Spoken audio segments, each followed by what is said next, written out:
Crystal Edge Technology screens. And this segment, what you call, we got a new company coming out, it's going to be Cardboard PC Kingdom. Now, I don't know if we're going to stick with that name. I got other names I actually want to use, so I'm not sure on that yet, but pretty much what we have to use for now, because again, I really got to build me some kind of freaking stand. Got to build me some kind of stand to put stuff on. But anyway, but that's what we're going to be going with for right now. Cardboard PC Kingdom.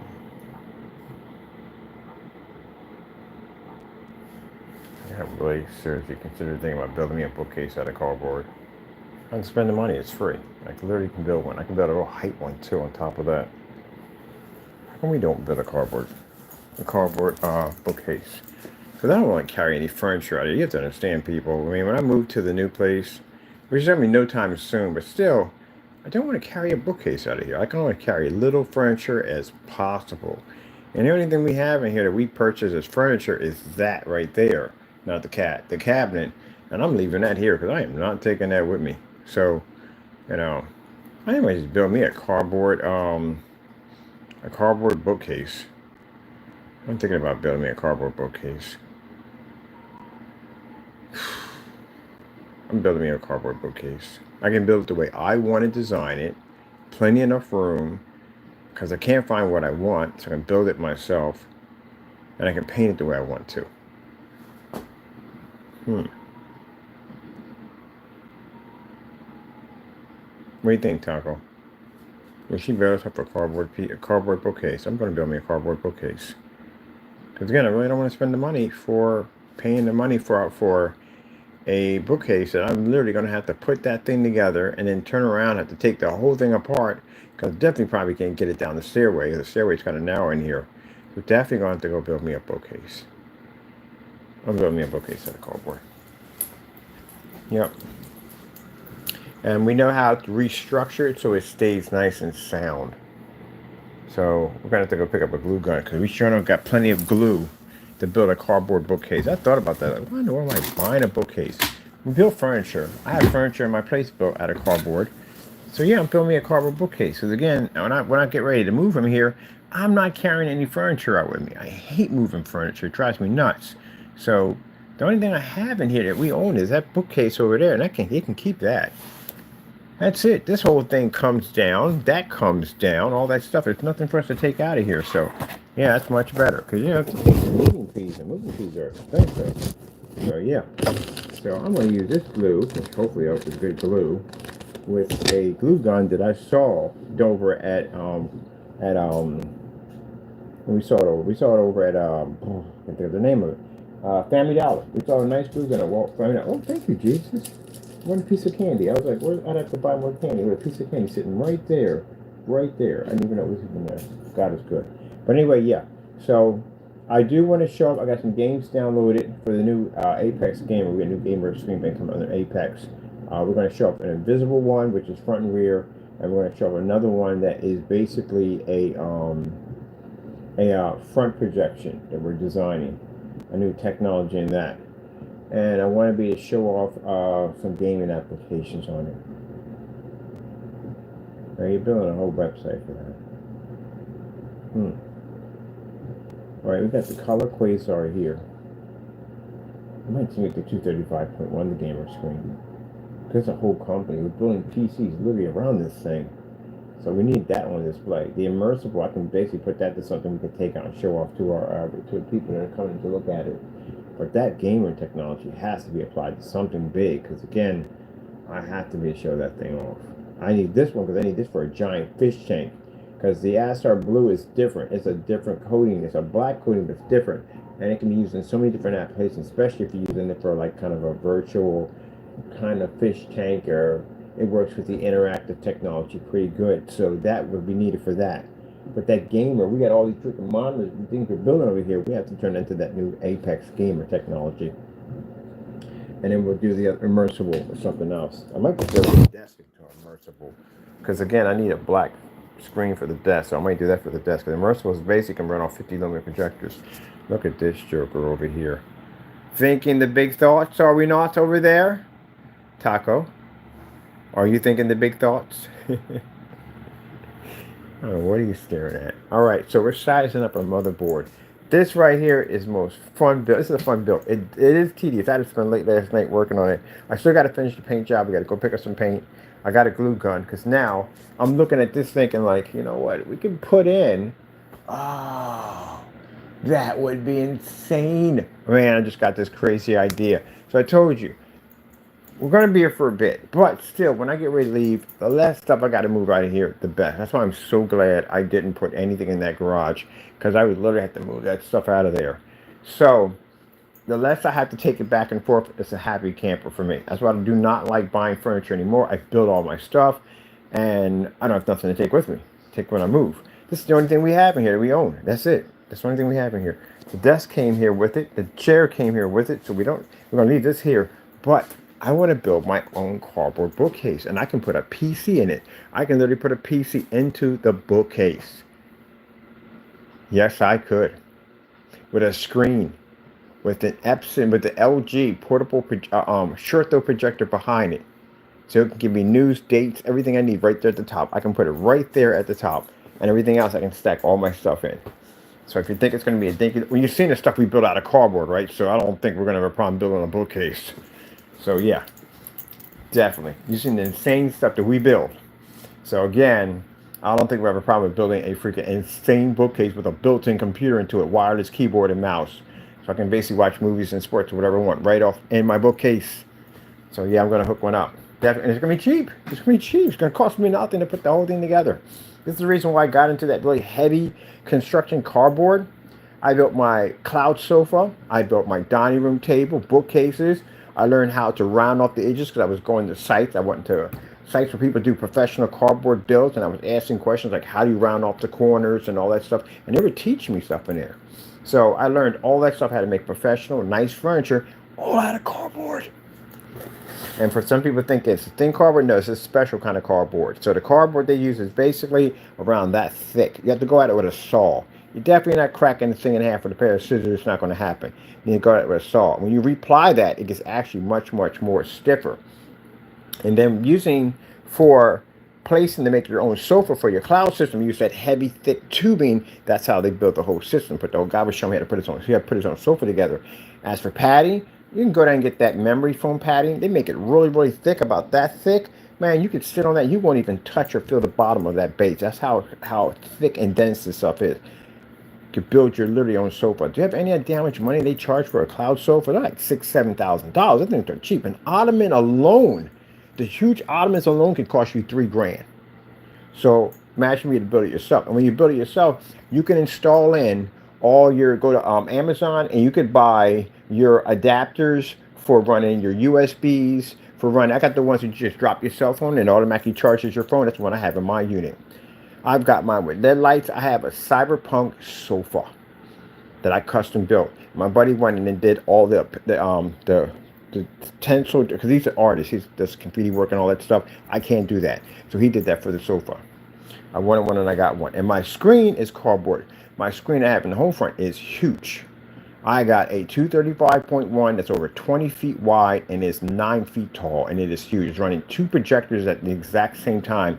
He's the one that also came in and did show me how to sync projectors together so it shows one big screen. Yeah, my setup is nice. Yes, sirree, buddy. Yes, sirree. Now, for those people we get on our channel that are super creepy, and they say, well, where do you live? It's none of your business where I live. That's the reason why you're going to court for stalking my company, because we had to basically leave the garage because he was in there constantly sending us emails saying, hey, I know where you live at. I know where you're at. I know where you're laying your head at. Weird stuff at the end of the day. So we had to take him to court and sue him for stalking me.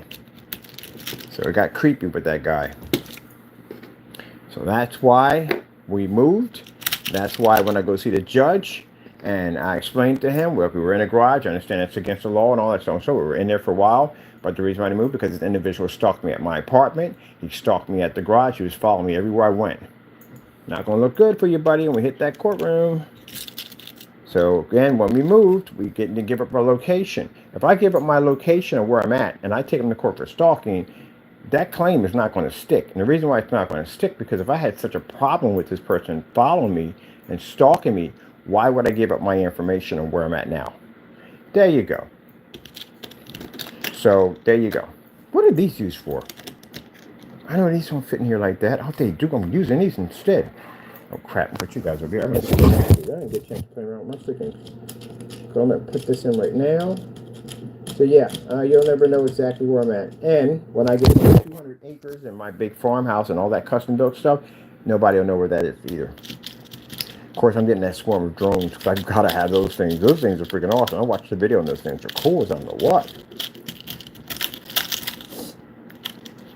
All right, let me see. I'm gonna stick these screws. They work for this. They work for this. I'm using these. These things are freaking tight. I don't. They're probably something for the door or something. Okay, we're gonna need 4 of these for our screws, and we have to make the area this. I have to look at some research. I'm walking around looking at buildings now, trying to figure out how the piping and stuff comes out the side of the building. What we're gonna need because all the wires and stuff that's be hidden behind piping and vent systems. All that stuff. That's to build this air conditioner system on top of the roof. Oh, we're building the billboard today. Yeah, the billboard. I want to put a billboard up here. So definitely doing the billboard today. And this is going to involve a new company that we're working on. All these PCs here we're working on. This is the VR right here, VR Thunderbox. I like that VR Thunderbox. So it's the VR Thunderbox right here. This right here, I have no idea what we're going to call this. And I keep coming back to like, what are we calling this? So this one right here, I got to install 2 fans to the back of this too. This has a fan system right there, port system. So we got 2 fans we're installing back there today. Get that done. This is going to require a multi-coat ice job application to get this to really look like ice. All this is going to have a heavy clear silicone frost over top of it. This is your job. We got the inside done looking nice and frosty. Definitely got some fans to put over there. We got some more. We got enough icy beverages in there, but next we're going to need a couple of pizza boxes. I do want in there, and I do want some frozen ice cream in there. We got clear doors. We got to sit here. They got to open and shut. So this is going to look pretty cool when we're done with. And it does need hardware updates. Hardware upgrades. New video cards. Again, I'm going to go with the 3050s for both of these. 3050, 3050, 3050, 3050. We're going to keep i5 here. We're going to do an upgrade i5 for this one. This requires an i7 because of the VR applications that's going to be needed for this. This one's only going to require minimum i5, so forth, due to the fact this is going to be retro gaming only.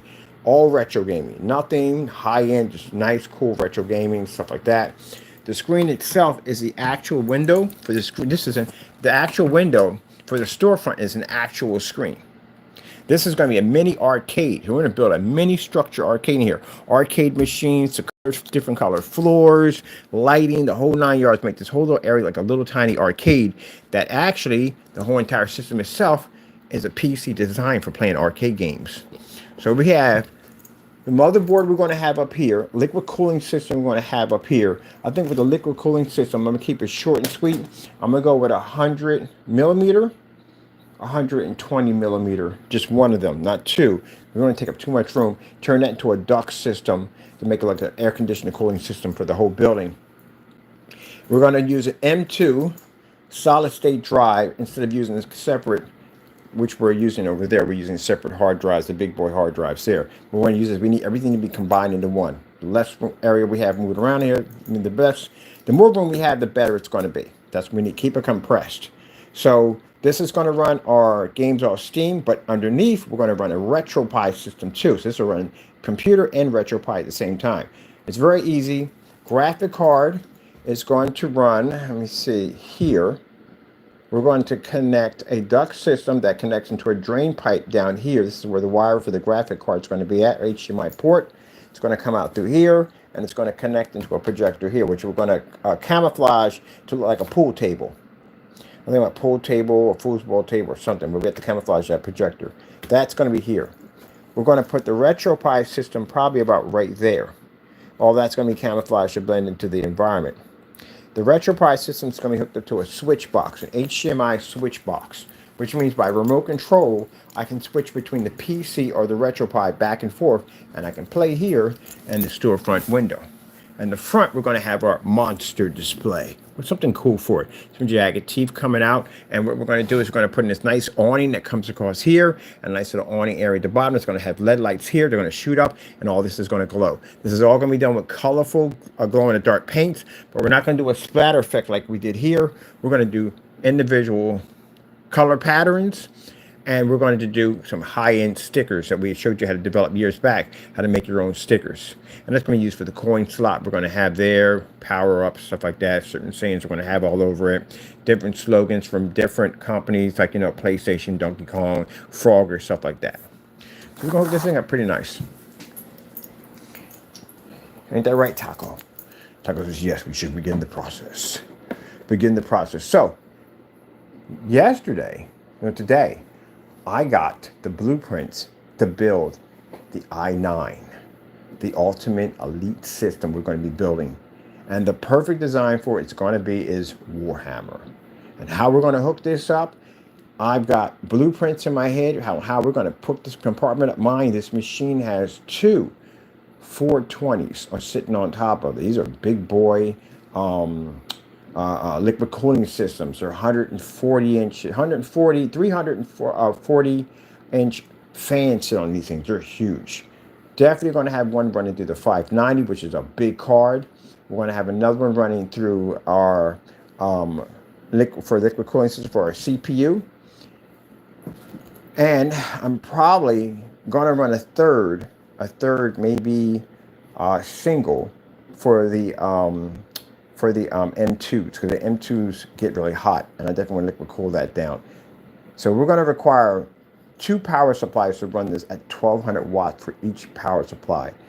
We want to put a dedicated power supply on the 5090. We have to have it on it. It has to. Can't share. It's not going to work for me. So we are going to make this thing in compartments. So the design we're going to do is an actual war castle, a bunker that's designed to defend off the Orc when they come in. You're going to see the giant castle, which is going to stand about this high. Tons of weapons, of course. And the PC units is going to be built into it like a massive generator that's going to power a massive gun in the front that powers that gun. Gun's going to have a light system that powers up and charges up. You're going to see all kinds of power stations powering up this huge, massive weapon. And you're just going to see a horde of orcs running toward, even giant versions running toward this giant castle as they defend their line. This thing is going to be sick. On top of that, we're going to have the official flags, everything. It is going to be one of the most sickest PCs I'm ever going to build. I had to think of exactly how it was going to be done. And the Lord put it in my head and said, this is what we're going to build with it. And it's already up here and ready to go. So we have to build it piece by piece. It's quite huge. I would say roughly the size of the case would be somewhere between here. So let's say this whole piece here and here. That's how big this thing's going to be. And I'm going to have it on, not on the desk, it's going to be on a platform. Where are we going to put this platform at? I have no idea. I might not have it here. I might have it in the new place I'm getting, because I'm actually getting another place, a workshop, a bigger workshop to do this at. Because the gaming technology takes up a lot of room. It does. So we need another workshop so that we can have it on display. So this thing is going to be massive computer specs on it. We're looking at a motherboard. I'm looking at about $500 for the motherboard. Motherboard's all digital. One touch overclock from the door. It takes up to 128 gigs of RAM. We're going to run anywhere from the M2. We're going to put in an extra slot. I want to be able to run around roughly, I say 10 terabytes of M2. Now these come right here by themselves, one. But this slot right here allows you to run a PCI slot that fits here that allows you to run 4 more individual slots like this. That way I can then put an expansion slot to basically put in more M2s. This is what they should have did with your console system. So they give you one and forcing you to spend $800 or $900 for 8 terabytes when I can break mine down. It would cost cheaper. So we get 10 terabytes of the solid state drive from... We can upgrade to maybe about 4 here. And then with the slot, we have 4 more extra slots. We can bring it to 10. Where we have the SATA outputs, each one of these contain a hard drive of 10 terabytes. So that's 30 terabytes we have right there to put on the system. I know it's a bit overkill, isn't it? But we're going to build a monster of all systems. i9 processor. If I'm lucky, I can get that dual. And we can put dual i9 processors. If we don't, we'll take a single. I don't care. We're good at that at the end of the day. Graphic card is going to be the Monster 1090. Sorry, that's the 1090? Sorry about people. I misspoken. 5090 will sit on top of that thing. 5090. So, yeah. It's going to be a monster machine. And as I've explained before, The RAM capability on that board is 128 gigabytes. Yeah, it's a monster. We're actually going to build an Elite's machine. That's what they require. They require a lot of power, and yes, they're expensive. So we're talking about roughly, I'd say about $7,000-8,000 to put the thing together. Yes, sir. Now this is what you call a future build. Any one of these can run your Black Ops 6, some VR glasses, whatever you want. It'll run it with no problem. When we upgrade them, simple upgrade is basically we have 16 of these, but these are going to be upgraded to 32s, and we're going to put in 6050s on them. We're good. We're good. I can put if I want, I can put a 4060 on this. A 4060 or 4070 is the equivalent to your game system right now. Put it right on there, and that's it. But it's not required for what we got to run. But that system we're building is a future-proof system. That means I'll never have to buy a console or build another PC for a very long time. And that's why I'm building it that way. Just like the, what's it called? The steam pump. The steam pump was an elitist machine that we built. There's another machine I built that was, I forgot the name of that thing the other day, but that PC had a 2011 server board sitting on. It took 256 gigs of RAM, a PC 3000 OC, and that thing ran 4 CPUs at the same time. It was a server board that I had. Yeah, 4 CPUs, 12 core processors. And designed the liquid cooling system for that monster at the end of the day. I literally had to build a pipe system that basically connected all 4 systems together. That was a freaking headache. But it was worth it.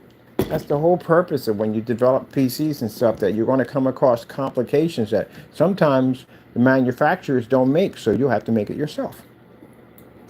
All right, let me punch my holes and get this done, because I got to be to the store. I got to pick up stuff today to get this thing going, and I want to be to show this off. And console builds, I can't wait. My buddy was like, wait a minute, you're building your own anniversary edition? I said, yes, I am. I'm building my own anniversary edition PlayStation Pro. I'm going to build one. And I told you I'm going to do it. I have obtained a box, mint condition, PlayStation 1 box, and we're going to basically build compartments in there, re-strengthen the box, restructure it, coat the inside with this really beautiful blue, or actually high fluorescent white. And we're going to basically paint the motherboard on the PlayStation. We're going to put in a liquid cooling system, and this is going to be a different type of liquid cooling system, more advanced than what we have here. It's going to liquid cooling system involve reservoir system, which means we want to see that clear blue pushing through to show how beautiful this thing's going to be. And it's going to sit on top of a platform with a pedestal that's going to show different games from different decades and different time zones surrounding this amazing monument to the PlayStation system. Which means those of you who spent $1,000 for that thing, it's going to make your $1,000 setup look a shame. Yeah, spent too much money. You lost your freaking mind. You know how much money you spent at the end of the day. You realize what you have done. You can sit there and say, but it's a limited edition. Technically, no. And I'll tell you why. Because it doesn't become a limited edition until it appreciates in time. Like if you have fine wine, it's fine wine. Maybe rare to get at the end of the day. It's still fine wine at the end of the day, but it really doesn't really appreciate until time kicks in. Then it's worth some money. And wait about 10 years or so and see how much it's worth. If it's worth anything in 10 years, it may not be. Some systems don't appreciate. They basically can be around for a while. You can have systems that have been around older than yours, and you still can get them for about 40, 50 bucks. So keep in mind, the more advanced systems they bring out, the more your system starts to drop in value, because the parts in it become obsolete and they don't use them anymore. Which means, again, it has to be a little bit more rare than that. Right now, if you look at the anniversary edition, right? What makes the anniversary edition different from any other PS Pro? What makes it different? It comes with the optical drive. You can buy that. Same thing. Comes with that little portable game system. You can buy those, right? Okay. Comes with a controller, especially you get those controllers too. Heck, people go on eBay and they mod up their controllers. They make all different kinds of controllers. You can't get those. The only ones people don't make those things. So that makes that controller more limited edition than that one, because that's custom made. It's one of a kind. And the system we're making, we can't duplicate it. Once we design it, that's the only one of its kind ever. So you got any special hardware in that system that makes that system different than the PS Pro that everybody else can pick up?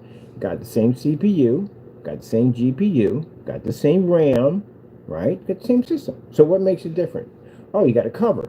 You got a cover that fits over top of it, snaps on it. It just says PlayStation Anniversary. That's it. Anybody with a 3D printer can make that. That's pretty much all you got. Now I can see if it was limited edition where you got this special controller, everything on it was a special controller, everything on it, like the controller was different. Maybe it had an LED screen on it, something like that everybody else doesn't get. Maybe it had, can't think about color because you can color anything you want today. Maybe it had a better GPU, better CPU, better RAM. Say they gave it something like 32 gigs of RAM, and they gave it maybe a 4090, equivalent to a 4090 GPU, and maybe somewhere between roughly a i9 processor in there, and they made that far more advanced than the PS5 Pro that came out. Then that means that a limited edition version would be different than the one you have right now. But basically, the only reason you have that makes that a limited edition is a cover. That's it. Because everything you have on that system, I could buy for a Pro. Only thing I can't get is a cover. That's it. Which anybody can go out and mod their own cover. And if you say, well, it's a limited edition, it's worth money. It's worth money now because people want them. But when the new system comes out, you think anybody's going to want that system? Say when the PS7 comes out, you think anybody's going to play that thing at the end of the day? No, it's going to be obsolete like an Xbox when it first came out. So, no. And if you do have one, you can't open it, ever. You can never open that system to play it, ever. Due to the fact that if you open it up, you drop the value in the system. If it is going to be worth anything, time will tell. Keep in mind, when I explain this to you, when you understand this at the end of the day, and everybody knows it's in gaming. If you buy a bunch of Nintendo games, right, and you think all those Nintendo games are going to be valuable, that's not true. Some are just worth nothing, and others will be worth more if they're considered to be popular titles at that time. So say if you got the first Mario Brothers that came out, you have any idea how much money that cartridge is worth? And it has to contain the mint condition, because I'm a collector at the end of the day. I collect antiques.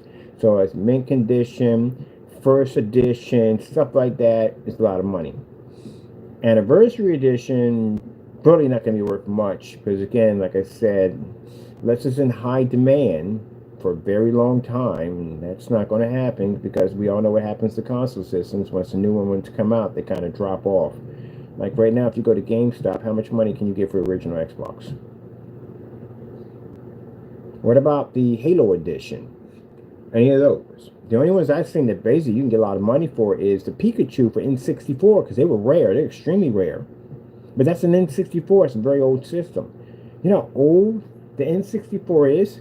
That means your system would literally have to be sitting around that long. And if it's worth money, if it's going to be worth money, how rare is it? It's not going to be much rare. And I'll tell you from the door. It's just the fact that people got it because they have an anniversary edition, but technically when you really break it down at the end of the day, you just got a cover. You just paid $1,000 for a cover. That's literally what you just paid for. Anyone wants to argue with me on that and say you're wrong, all right, explain anything on that machine I can't get right now. I can't buy it in a store right now. You got the optical drive with it, I can go buy that in the store. You got the handheld, I can go buy that in the store. You got those controllers, I can buy those in the store also too. What else? Oh, to your hardware, I can go get a PS5 Pro. It does the same thing your system does. Nothing special about your system at all. It's the same thing. You got a cover. You paid $1,000 for a cover. That's what you paid for. And if you say, oh, because it's going to show value. No, it's not going to show value. You know how long it takes for a system to have value? It's like fine wine. It takes years for it to mature and appreciate. It takes a while. By the time a PS6 comes out, if you try to even sell it in your anniversary edition, you'd be surprised how little you would get for it, because now it's considered to be obsolete due to the new technology in the system, which makes that super old. It would have to be around a while. So again, you just paid $1,000 for something that you're not going to see a return on for quite some time, and you paid for a cover. That's what you paid for. Because I have a friend of mine who has got the anniversary, and he said, I paid $1,000 for a cover. He has the anniversary and he has a Pro. He has both of them. No comparison. That's it. It's just both the same machine. You just paid for a cover. That's it. And a stand. Pretty much it. So guess what? You got nickeled and dimed. Nobody think about that, right? Everybody was all caught up in the hype of it all. They got you caught up in the hype. That's what they do. They bring in the hype man, and they show it up on the screen. They talk about it, ba ba ba ba ba ba ba, and you get all excited. Oh my God, I gotta have it! I gotta have it! I gotta have it! Perfect market, perfect way to sell a product. Get you all hyped to get you all caught. It's got this special design here and there and there and here. And ask questions like, okay, so excuse me. Is the hardware inside different than the Pro? Oh no, it's both the same. They're both the same, but it has a special cover. A special cover. Oh, let me get this straight. Same GPU, same GPU, same CPU, same CPU, same RAM, same RAM.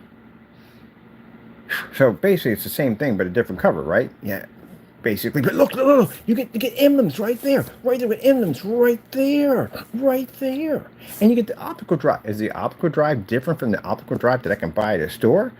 No, they're both the same thing. What about the handheld? Is the handheld different? Like anything different? Same thing. Controllers? Does it have an LED screen, like something different from the rest of them? Same controller too? Huh. You didn't think about that, did you? But you rushed out and bought, didn't you?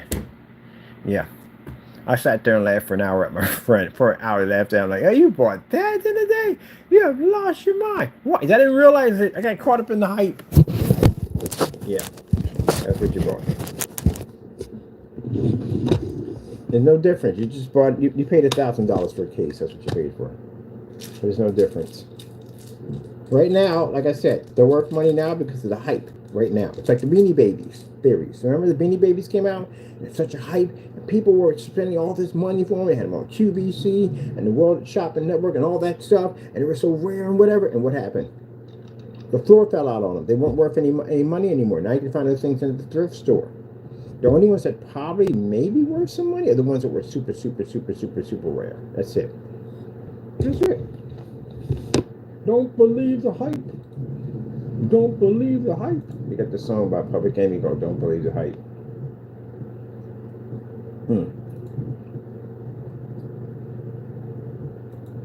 PlayStation anniversary. But it's different. It plays different. How's it play different? It's the same thing. You literally just paid for a case, $1,000 for a case. But it's going to be worth money in the future. You know how long it takes for a video game to earn money in the future? Are you kidding me? It takes a while. You have to have it for a long time. A long time. How long does it take for a video game to take value?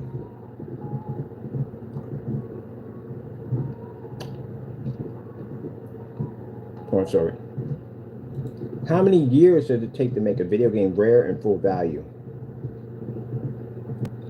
According to Kebaru Games, the time required to develop a video game can vary significantly depending on several factors. Not develop, how rare. How do you not understand what I just said?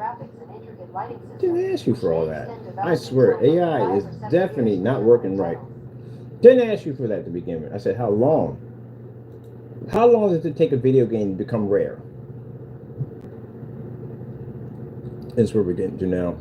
If AI can't answer, just sits there and just fluctuates the freaking button. You just press to ask the question and then just answers you nothing at all. How long does it take for a video game to be considered to be rare? You're not going to like the numbers. I told you it takes a while. I'm a collector. It takes 15 to 20 years. That's how long it takes. Or a video game typically needs to be around 15 to 20 years to consider to be rare. So your PlayStation Anniversary Edition would have to sit around 15 to 20 years. This is officially in order to consider to be a rare system. If you bought that system in my age, you're in a lot of trouble. I told you, it takes a while, a long while, a very long while. That's why you got games like, you can have a system at 3DO. And the 3DO really isn't worth a lot of money. It's been around for a very long time, but it's not worth a lot of money. It's not considered to be a rare system at all, period. Now, if they made a limited edition of this version, some special limited edition, like some of them were made, and you got one mint condition in the box, and it also comes down to basically the condition of the product. If you got one that's open, less money. If you got one that's sealed in the box, never been opened, a lot of money. Certain games that you have are worth more money. Not all your Nintendo games are worth money. You can have 2 and 3 and they're worth a lot of money. So yeah, trust me when I tell you that I've been gaming for a long time, and I like it when I get these console gamers that'll pop up. You'll see me building PCs, and they automatically think at the end of the day that, oh, he doesn't know much about console. You'd be surprised how far that truth goes back. I know quite a lot. I got games worth a lot of money, and in order to get that money from those games, I had to get it to a special place to get it appraised, and it takes a while. That game has to be around for a very long time. Mind you, I've been around since Pong, so I can tell you that I've got games in my collection that I've had around those eras, that the eras you read about in books, I was actually living it. So when I tell you that your anniversary edition has to sit on the shelf for a very long time, 15 to 20 years. So you literally just paid $1,000 for a case. There you go. Welcome to the world of what the freak? Did he just burst my bubble? Did he just burst my bubble? I burst your bubble. Burst your bubble with the biggest pen on the face of the planet. Well, they have these. Now, it's not saying all console gamers come at me like that, because no, they don't. It's the fanboys that come at me like that. And not all fanboys. There's a certain type of fanboys. The super hype fanboys come at me like that. You don't know what you're talking about. The system's going to be worth so much money a week from now, a freaking month from now, a year from now. You have lost your freaking mind. What world do you live in? Every once in a while, I know they slide down the rock, and you get out and get some fresh air, recognize that the sun is actually the sun and all that good stuff. But here's the thing. You got to crack a book every once in a while. It does help. It does help. 15, 20 years it takes for that system in order to gain value. And that's a long freaking time. You got 15, 20 years laying around, you can win the lottery faster than that thing was basically worth money. So you take a gamble. Right now, since they're going to be making games more digital, pretty much the value of your games are definitely going to drop. That physical disc is actually worth more. Definitely more. But other than that, yeah, it takes 15 to 20 years for your game to appreciate. For that long. Like fine wine. Fine wine. And that's if, after 15 to 20 years, if it's considered to be. So you got games out there that's been around even longer than that, and they're not collectibles. They're not. Now, if you got the first Macintosh computer, that's worth a lot of money. Definitely worth a lot of money. You have to have something extremely super, super rare. And if it's super rare, most likely you'll probably get, it has to be something insane to get $50,000. There's a Nintendo cartridge that'll get you 50 grand, starting 50,000 if you can find one. The person who made the cartridge, if you find it, got 5 switches on it. And those 5 switches actually were made by, the games made by developers on those 5 switches. When you beat that game, every time you beat the game at a certain level, one of the switches pop open, giving you access to a game that a developer designed for that system that was never released. That's what makes it rare. If you find one of those cartridges, that means the bidding for that cartridge starts at 50,000. I saw one where a guy actually bumped into one at a flea market. The guy had a stack of them. He didn't know that cartridge was in there. When the guy leaned over and saw it, he almost passed out. He couldn't say anything. He can't show his excitement because the guy would take it. So he sat there and turned to the other guy and said, "You have any idea what's in that box? What's in that box? It's one thing there. It's one thing. It's in there. It's actually in there. These things are super rare." Yeah, that cartridge starts bidding at 50 grand. And not all, and here's the thing about the kicker about the cartridges. All the switches are not the same. The developers, there's certain stuff on there that other cartridges don't have. That's what makes them super rare. Yeah, there's certain stuff that they have out there. Look up super rare cartridges. Yeah, they have them. But it takes a while. So basically, they got over you. They charged you, you paid $1,000 for a cover. Because the controller is nothing special. The optical drive is nothing special. The system itself is the same thing that you have in your PS Pro system, so there's nothing special about that. So technically you paid for cover.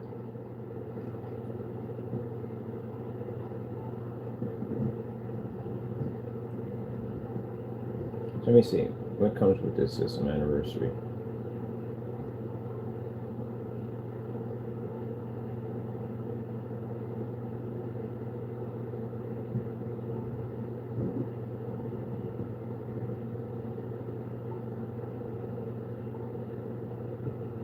Got a charger. You got a case with it.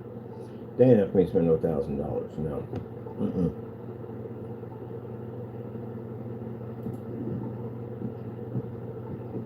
So you got the controllers are worth $200. You got same controller anyone else can buy, and you got two of them, right?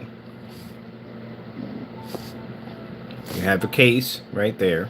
You have optical drive. You don't even get, sorry, you don't get the portable. Portable doesn't come with one. Has a portable right there. I don't know, probably different ones. But anyway, you can buy all that stuff separately. You can get the chargers and all that stuff and buy that. And the system itself is nothing different.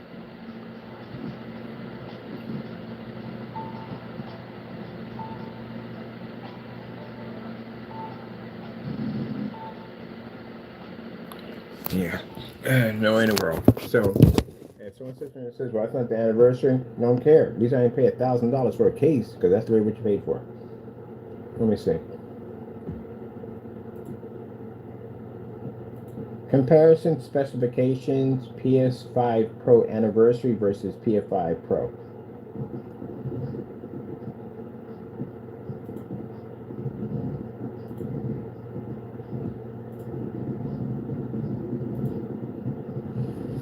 So let me see. PS5 Sony Pro. They're not the same system. They're the only thing they have on here is the digital version. It's the same system. Let me see. Specifications on the PS5 Pro Anniversary.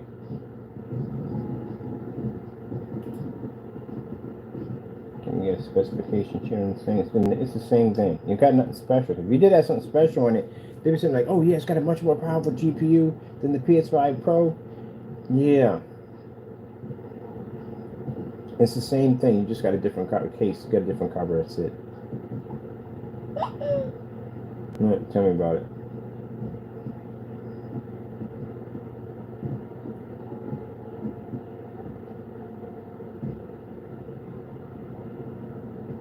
The only difference they can give you on a chart is the difference between the PS5 and the PS5 Pro. There's a difference between those two.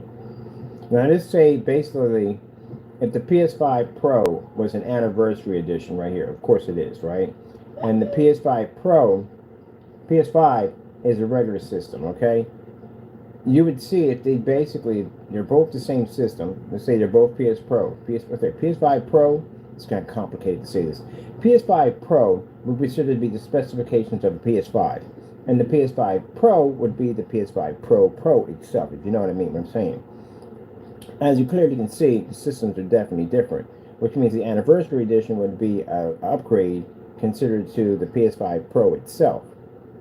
So you definitely would be getting better parts, better hardware. So it's worth $1,000 due to the fact that it's a system that can do something that the PS5 Pro can't do. Unfortunately, the PS5 Pro and the PS5 Anniversary Edition are the same system.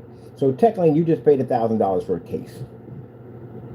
Because it isn't like, well, hey, you can't get this controller. This controller is only for this system. No, you can buy that controller. You can't get the optical drive. It's only for this system. You can buy the optical drive too. Can't buy the portable system. It's only for this system. No, you can buy that too separately. They're like $200. So what makes that system different from this system? A case. That's it. That's all. A stand. You buy the stand too.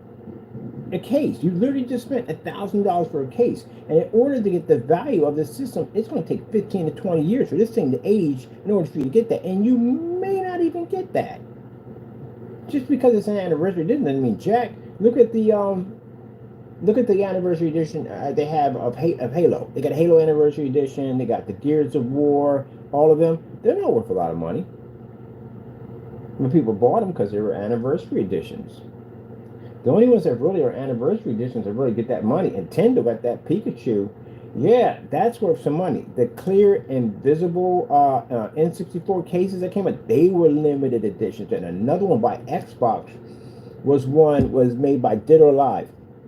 I forgot the female's name, but it's a blue Xbox. They're worth a lot of money. And it's not an American console, it's Japanese. And they're worth a ton of money. It's got one of those. They were extremely rare. You had to get those imported to the US to get one of those. So, yeah. Rare, Dead or Alive, Japanese Xbox.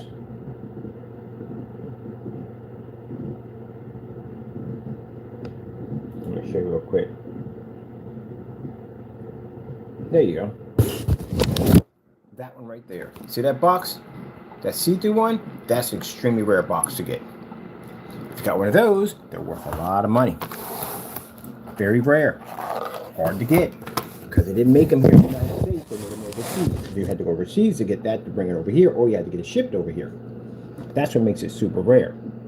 The import games are worth more money than the games, and they cost more money than the U.S. games. Import games, everybody, if you know anything about import games, console games, I got console gamers I literally had this conversation with about import games. Some do know, and some don't know about the import craze at one point, where a lot of people were buying import games that get special converters, you can play your games and stuff like that.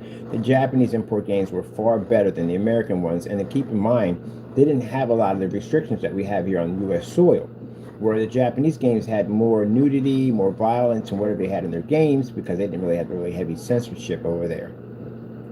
If you look at the Dead or Alive series, those were based in Japan. They were just softened up to come here to the U.S. If you play the actual version over from Japan, it's a completely different game. So this system right here, yeah, that blue box right there, a lot of money. Extremely rare to get those things. Another one is the rare Nintendo 64 console. One would be the Pikachu. Pikachu, right here. This unit, extremely rare, hard to get. Another one, if you got one of those. Got one of those sitting in your cabinet right now? If you got one in mint condition in the box, guess what? You can go to Hawaii, wherever you want to go. They're worth a lot of money. They're very rare. They also had a console that was see-through green. Now, this system has to be around that long in order to get that kind of money.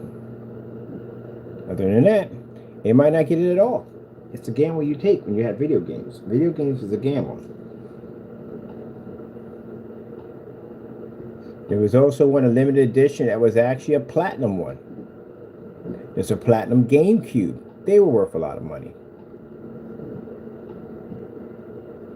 See right there? There's the green one right there. That's the hard to get. They got the Pikachu, came in different colors. They're rare edition. But I wish I had picked one of those suckers up when I had them at the time, boy. They weren't really expensive. GameCube was somewhere around like $60. There is Zelda that came with a gold. It was a gold cartridge. There's somebody right there. Green. That's what gets me when I get people contact me, and they'll say to me at the end of the day, they'll go, hey, you don't know much about console, this, that, and the other. Please. You must be joking at the end of the day. See, the difference is when you got a console system, you played it once in a while. I actually lived that world. I was in love with console at the time. I had every system that came out, cartridges. I was in the store so much at GameStop, EB Games. Remember EB Games? Remember the KB store? I was in all those at the end of the day. So I know everything there is about those systems, the different cartridges, the rare games. I had a lot of Japanese import games. I had the Japanese version of the Genesis and the Japanese version. The Farrakhan, I think the Farrakhan was called something. Something was called, but the Japanese version that you can order, the Genesis, and the Japanese version of the Nintendo that you can get. I had all those console systems. Nintendo, a CDI system, Panasonic 3DO, FM Marty. You ever had an FM Town Marty? I had one of those. What about, what's another one they had? System Odyssey system, ColecoVision. Atari 2600, 5200. We had both of those. Mind you, my mother was a tech junkie, so she bought all this stuff home for us. I'm like, oh, what's this? What does this do? We're always getting something cool. I had all the little ColecoVision handheld games, from the basketball, the football, the baseball, all of those. I had a Simon. I had a Merlin. You ever seen a Merlin before? I had one of those before. That's when the Simon craze came out, when people had a lot of electronic handheld games like that. That's around that time, that era. So when you sit there and tell me about I don't know much about console, these noobs that contact me at the end of the day, just because you see me on PC, I go farther back than you go back, and I played a lot of these games at the end of the day. I was blessed to have the ability to enjoy these games. Yeah, there you go. There you go. And here you are coming up to me. all bright-eyed, bushy-eyed tail, wet behind the ears, talking about, I got a PS5 and I know more about console than you. I had your console system before you even knew it existed. I had the PS1 when it first came out, and they were roughly around almost $400 when it came out. I had Toshinden with mine, I had Jumpin' Jack Flash, and I had Metal Gear Solid, which I didn't like too much. The whole hiding behind boxes and the cigarettes and stuff. I didn't really get that, but some people liked it. I was more in Jumpin' Jack Flash. That was my thing. And Toshinden. That was my shot. That was my shot back in the day. But yeah.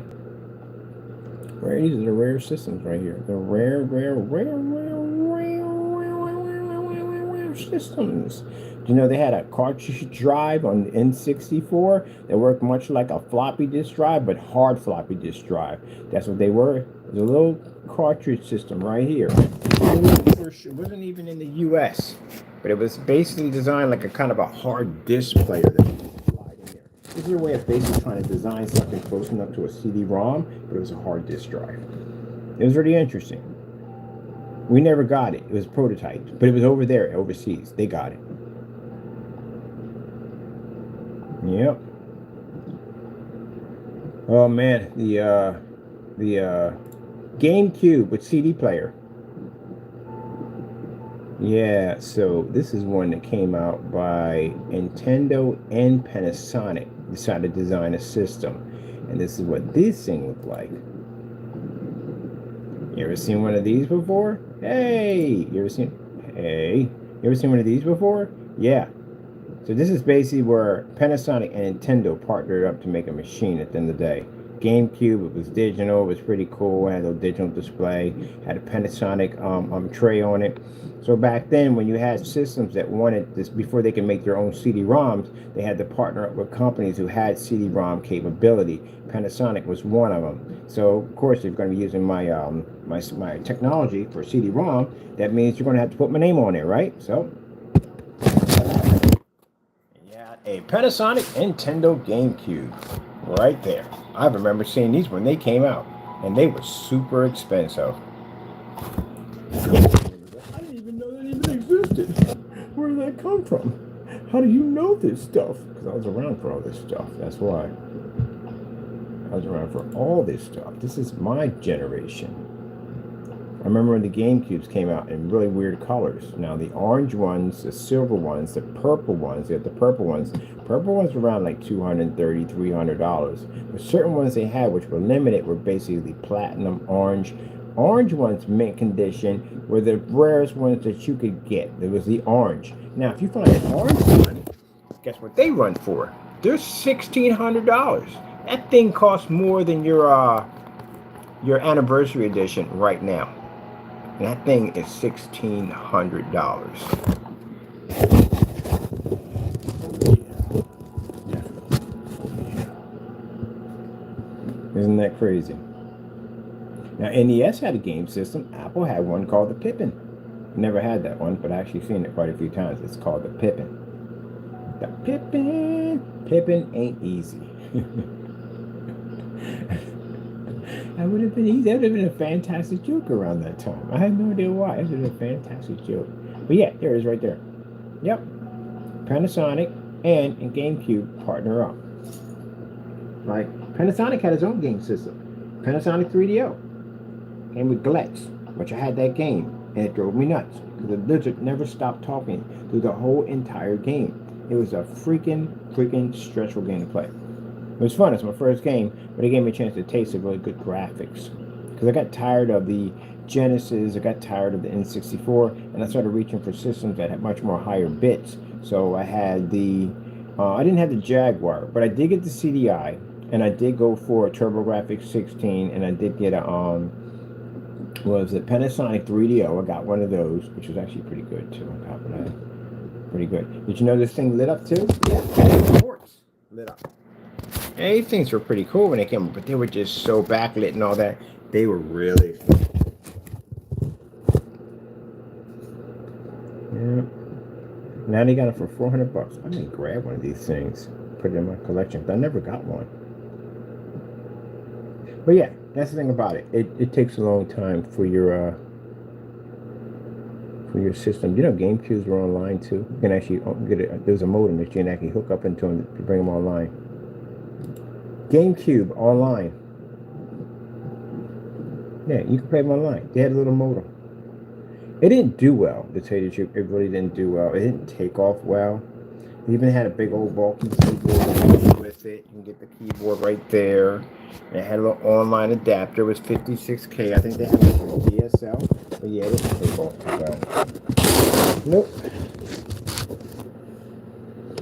Yeah. So, you know, when we get some console gamers that contact me and go, oh, you're all PC, you don't know what you're talking about, so and so and so, I could teach you a thing about console.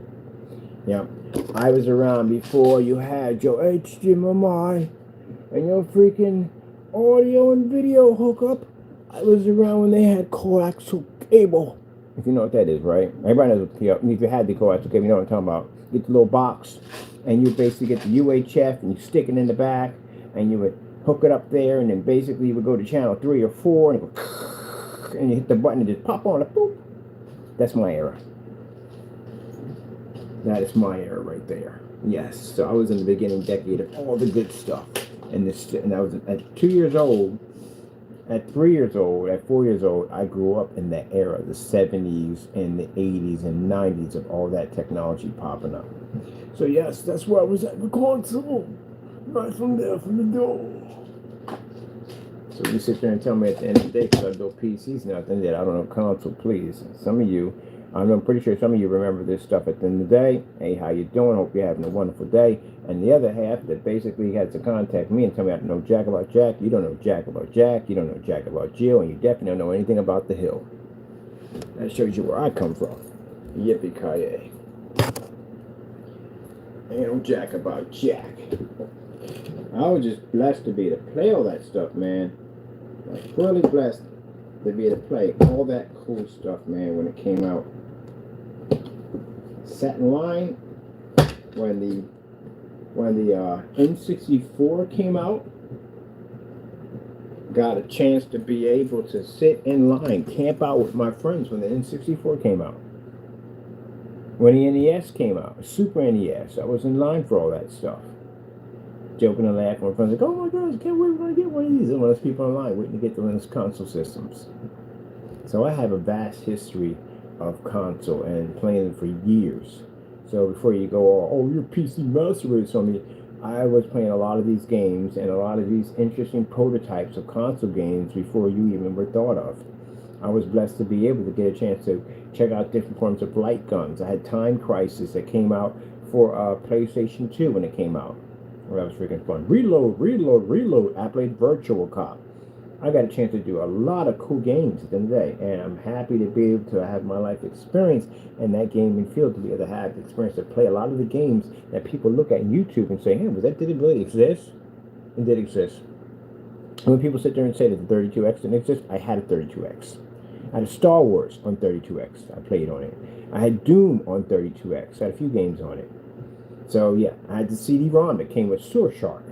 That was for Genesis that came out. I had the Genesis 1 version and Genesis 2. The Genesis 1 version came out with the headphone adapter. It was in stereo. It was much bigger, much better. Had a volume control, and the other one didn't have it at all, period. I played so many different versions of Sonic, even Sonic on CD-ROM, which I feel today is the best Sonic I've ever played in my life. It was so crystal clear. It was gorgeous, sharp, beautiful, vivid. It was actually pretty good. Oh yeah. I got a chance to play a lot of free, interesting games. I got a chance to experience the arcade life because I lived in that era of arcades. So yeah, I got a chance to have all that interesting fun at the end of the day. Let me see. When did the first Street Fighter come out? 1987. Kabam! I was around before the Street Fighter actually ever was invented. Yes. I remember it came out in the arcade, man. People were lined up for that game, man. They were lined up for it. Yeah, you would Street Fighter, if you saw the popper it was actually an arcade game first before it came over to console. A lot of the games that you saw first were in arcade machines. So that was the big craze to get the ultimate console, something that could mimic the arcade. Now today you don't mimic the arcade, do you? You mimic PC. That's what you do now. You don't mimic arcade. Back then, it was mimicking arcade. Now today, you want to mimic PC. It's an interesting how things change. But yeah, everybody wanted to be like arcade. Arcade experience, arcade at home. When Pac-Man came out, they came with the portable tabletop Pac-Man. And you can have Pac-Man at your home anytime you want to, on tabletop, anytime you want to play it. There's so many different interesting ways on how they would advertise to the arcade. But when Street Fighter came out, man, everybody was trying to get a game similar, just like the Street Fighter. They just had a really expensive system to do it. Nintendo tried it. They came really close to it, and Genesis came close to it, but then you had it on Panasonic 3DO, and they had an exact duplicate, almost close to an exact duplicate of it. But the Neo Geo, on the other hand, could duplicate a game exactly the same way and more, because again, Neo Geo was actually a video game company, also using arcade machines at that particular time, and the reason why the console was so massive, the size of a large pizza box, because you actually had a motherboard from an arcade machine in your console. So that's why when people came in, if you go to any Neo Geo machine, I told you before, if you find one, look at the coin slot. You will see a little credit card slot at the top. That's so you can take your memory card and stick it in there, and you can basically save your game, because they had the same arcade board. Anytime you saw somebody with Neo Geo, like, oh, Neo Geo. The memory cards of Neo Geo could be used at the arcade.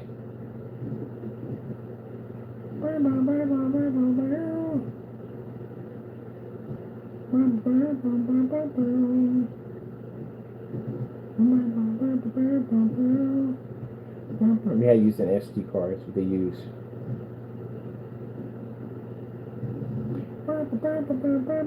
Okay, my mother, I gotta go take care of some business real quick. But I like talking about this kind of stuff because it's so fun.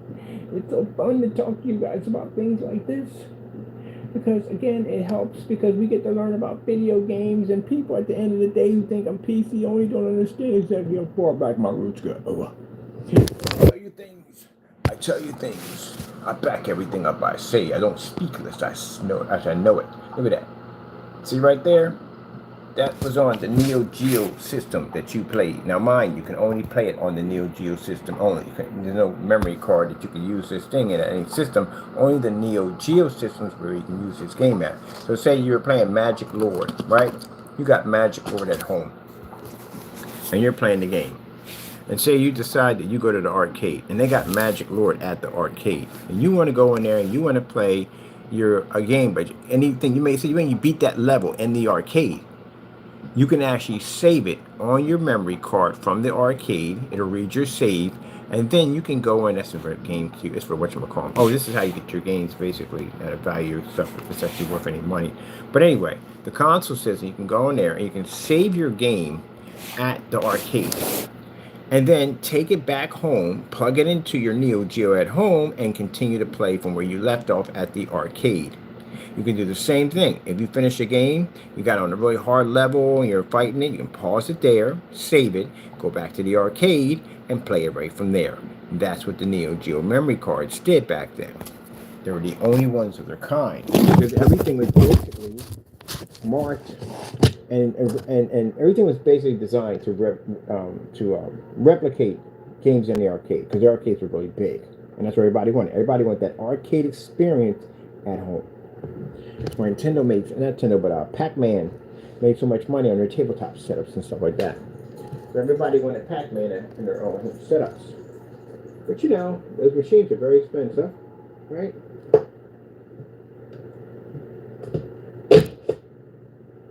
Pac-Man fever is driving me crazy.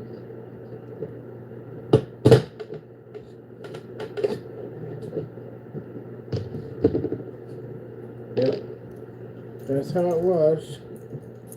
That's what people wanted. Way back then, in the day. And for people can say, "Well, you're old, Mr. Bird." Yeah, I'm old. I'm 56 years old. I'm old, yeah. But again, I know the experience at the end of the day. Because I played those games. Games you read about, games you see on YouTube, I played those games. I was blessed to be in that era. I was blessed to have a mother who basically was a tech junkie, and she saw stuff she was amazed by. She'd bring it home to us. So look what I got. Look what you got. Oh shoot, what's this? It's Nintendo. I've seen when he's on TV. For Nintendos when they first came out. Atari 2600 came out, got that. Atari 5200 came out, got that. And we didn't get spoiled. We had to earn that stuff at the end of the day. We had to do our chores and stuff like that, and we did everything by the book and stay out of trouble. We got some pretty cool technology out of it. Now look at that. Interesting, isn't it?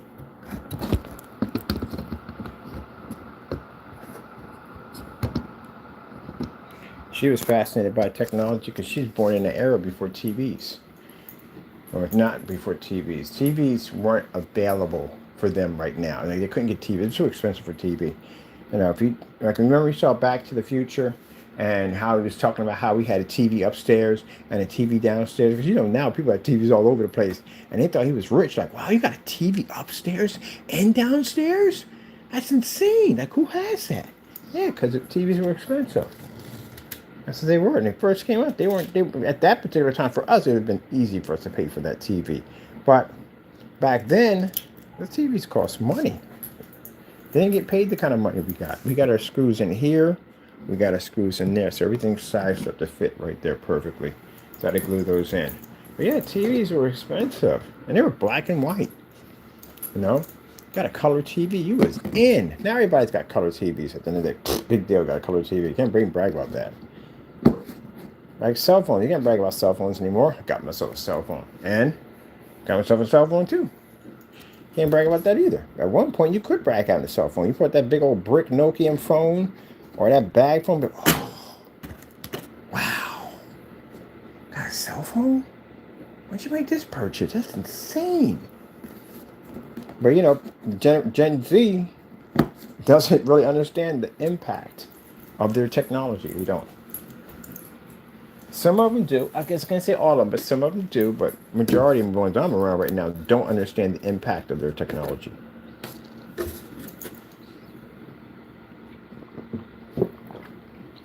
They don't understand the struggle.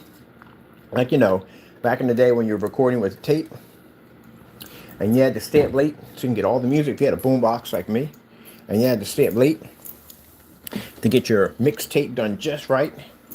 So you can be out there in the street on a Saturday, blasting your music out of your boombox, and all the music was synchronized because you had to remember it, and you had to time it just right because the and you didn't want to get that over top of your tape. You just wanted all music, and you only wanted certain songs too on top of it, especially the popular ones that everybody was popping. You wanted those songs right there. So you had to stay up late and pause and tape. You was editing, by the way. And if your tape popped, what did you do? You did the whole MacGyver thing. You went there, you open up. Some people would open it up. You open up the cassette player, take it apart, pull out the little screws, separate them, and then you had to take the tape that got chewed up in your machine, and you had to slice it here and slice it here, and you had to take some Scotch tape, and you had to tape it together and take a razor blade and cut it off here and here so you could end the pieces together. You remember doing that? I do. Yep. Then you had to get the good tape, the TDKs, all them, the Memorax. Those right there, those were the good ones. Because the music sounded much better than instead of going like your batteries are about to die. For me, since I was in the boombox era, I had to get those. What's this in here? You had to get the Duracells. Couldn't get the Ever-Readys. You got joked on for getting Ever-Readys. Ever-Readys didn't last long for Jack. They couldn't even last a whole day. So, spend $15 on D batteries for your boombox. So you can walk around the street with your boys and blast music. And they call them back then the ghetto blasters. The thing was heavy. It made more than you did. And that's why they walked with two hands holding that thing. They were heavy. Plus you had 15 batteries on top of that in that thing. They were really heavy. Some people got it with the shoulder strap, which was much easier. But then you had to put the padding on the shoulder strap because it would cut into your shoulder. So yeah. Time and change. But they don't understand, like I said, the technology change and all that. The cell phones and all that stuff, man, that screw is in there. the cell phones. Like I remember basically having Razor and having all the different phones and prepaid minutes, paying for bills on the brick, all that stuff. Okay, better if you screw out. These things were in there, which is good. It means that I can't go anywhere. It puncture through that cardboard like that and come up. I want to get these in before I go in. I got to paint these black too. But I want to get these in before I have to go back out and get some stuff, which I'm going to have to already finish. What time is it now? The stores will be open in a few. Oh, yeah, we're good. We're good. The launch. Okay, get this done. Get this PC done. But yeah, the casing I have to build for the i9 is going to be sick. I have to build that thing in compartments to put it together. So I figure we're going to make the pieces with like one big giant war cannon in the front, their main defense. And then I have to get the statues and all stuff. Man, I wish I had a hold of my buddy, man, because he could paint those statues individually. I don't do that kind of work, but I'm not going to buy the statues. I can buy them. That's going to be expensive. Them things are not cheap either. Those statues are not cheap.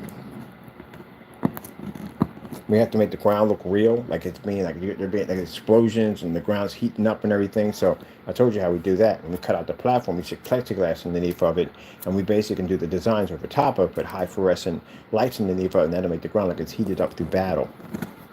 Gotta know how to hook up your surroundings. Come on, man. Really? This thing is actually in there like that? Hold on a minute. I gotta put you guys down. I'm struggling with trying to get this thing out of here. It is actually in there. Not good.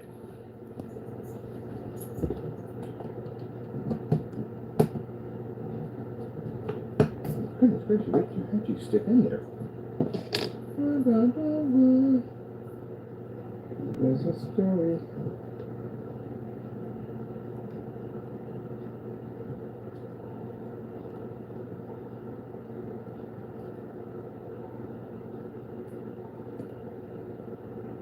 Yeah, before you sit there and get all ranty about, oh, but I don't like them because you talk about. Look, I told you the truth about your system. You know what I mean? I say the same thing if I'm based with somebody with a PC and they're running something in it. I know darn well it's not going to go well with their system. Like, why in the world would you even go down that road to even attempt that one? Because that's not going to go well. Had the same conversation with them. But what you have to understand, I've done console. I've been around console for a long time. So to act like me at the end of the day, like I don't know what I'm talking about, I've been around playing games when some people, on my account starts off at 18. So again, unless you haven't been born in the 60s somewhere in that era, you can't talk when I'm talking at the end of the day. Because I know stuff about stuff that came out that you didn't even know even existed. I sat there and said that N64s could go online. Game Shark had an adapter you can plug into. It's 14.4. I know, I had that system. Because for us, when we got console systems, it wasn't enough just to get the console system. We collected all the games. We had all the attachments, the controllers, the light guns. And of course, anything weird, we look on the back, like what's this expansion pack for in the back? What's that used for? We look it up. Like, you could do what with this? Now, if we couldn't get it here in the United States, we get it over in Japan. And that's most likely where we get it from. That's how I found out about Dreamcast. Dreamcast, when it first came out, was in Japanese. It was basically a Japanese system. It wasn't basically in American. There were two boxes. The first box basically was white, and it had a spiral on it that was actually red, and the other one had kind of an orange kind of reddish look to it, and the spiral was white. That was the Japanese version. But the Japanese games were better on the Dreamcast version than the American version games. And some of the games didn't even port over here to the US. So in order to play those rare super games, you had to have the Japanese version. Later on, Game Shark came out with a converter. There's a converter on the Game Shark that will allow you to be able to convert the Japanese games to American games. Bam! How would you know that, Mr. Bird? I wouldn't know that because I knew nothing about console. I'm only PC. Come on, please. And all that stuff. Because I was one of those people that actually had to figure it all out. What the heck is this expansion port for? What is this being used for? And I'm digging. I'm like, oh, it's used for that. Where can I get it from? Oh, I can't get it here in the U.S. They have it over in Japan, so I order from over there and bring it over here and play it. So I have Power Stone in Japanese, and I have it in American. And if you played the menu enough times, you know exactly where everything is at, even though it's written in another language. Creation of the menu. So It all plays the same. To this day, I can still figure how I was able to operate the memory cards on those things. All right, that's good. We got a system with our motherboard screws put in. That's all we can do with that for right now. How would you know that? Where did you get that information from? I think they're for the doors. They really are for the doors. I think they are. All right, that's cool right there. Just give me a chance to go pick up what I need. I got to pick up paint. I got to pick up Velcro for the back of this unit right here, so that can be done. And we got more black paints. I got to finish this out. And I got to get more glue because I'm out of glue. So I need glue, black paint, and Velcro. And chips. Definitely need some chips. I can finish that off. Get this done. That's pretty much it.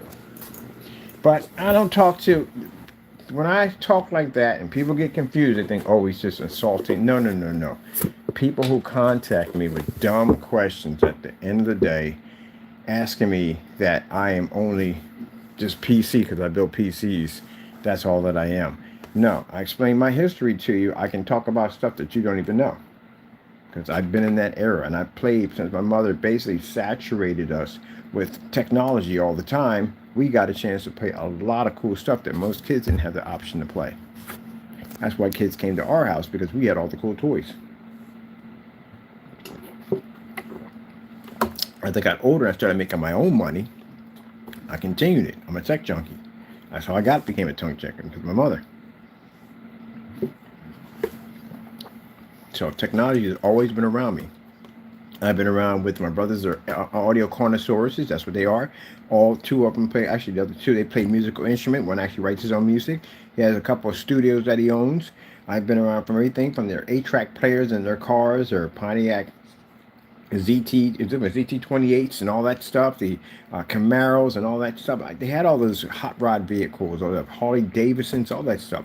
Because one of them is actually into cars, and he's had just about everything I can possibly see in a driveway, and the other one was crazy into music. So I've seen all that stuff, all that hi-fi audio systems, tube amps, reel-to-reel players, and all that crazy stuff, paper comb speakers.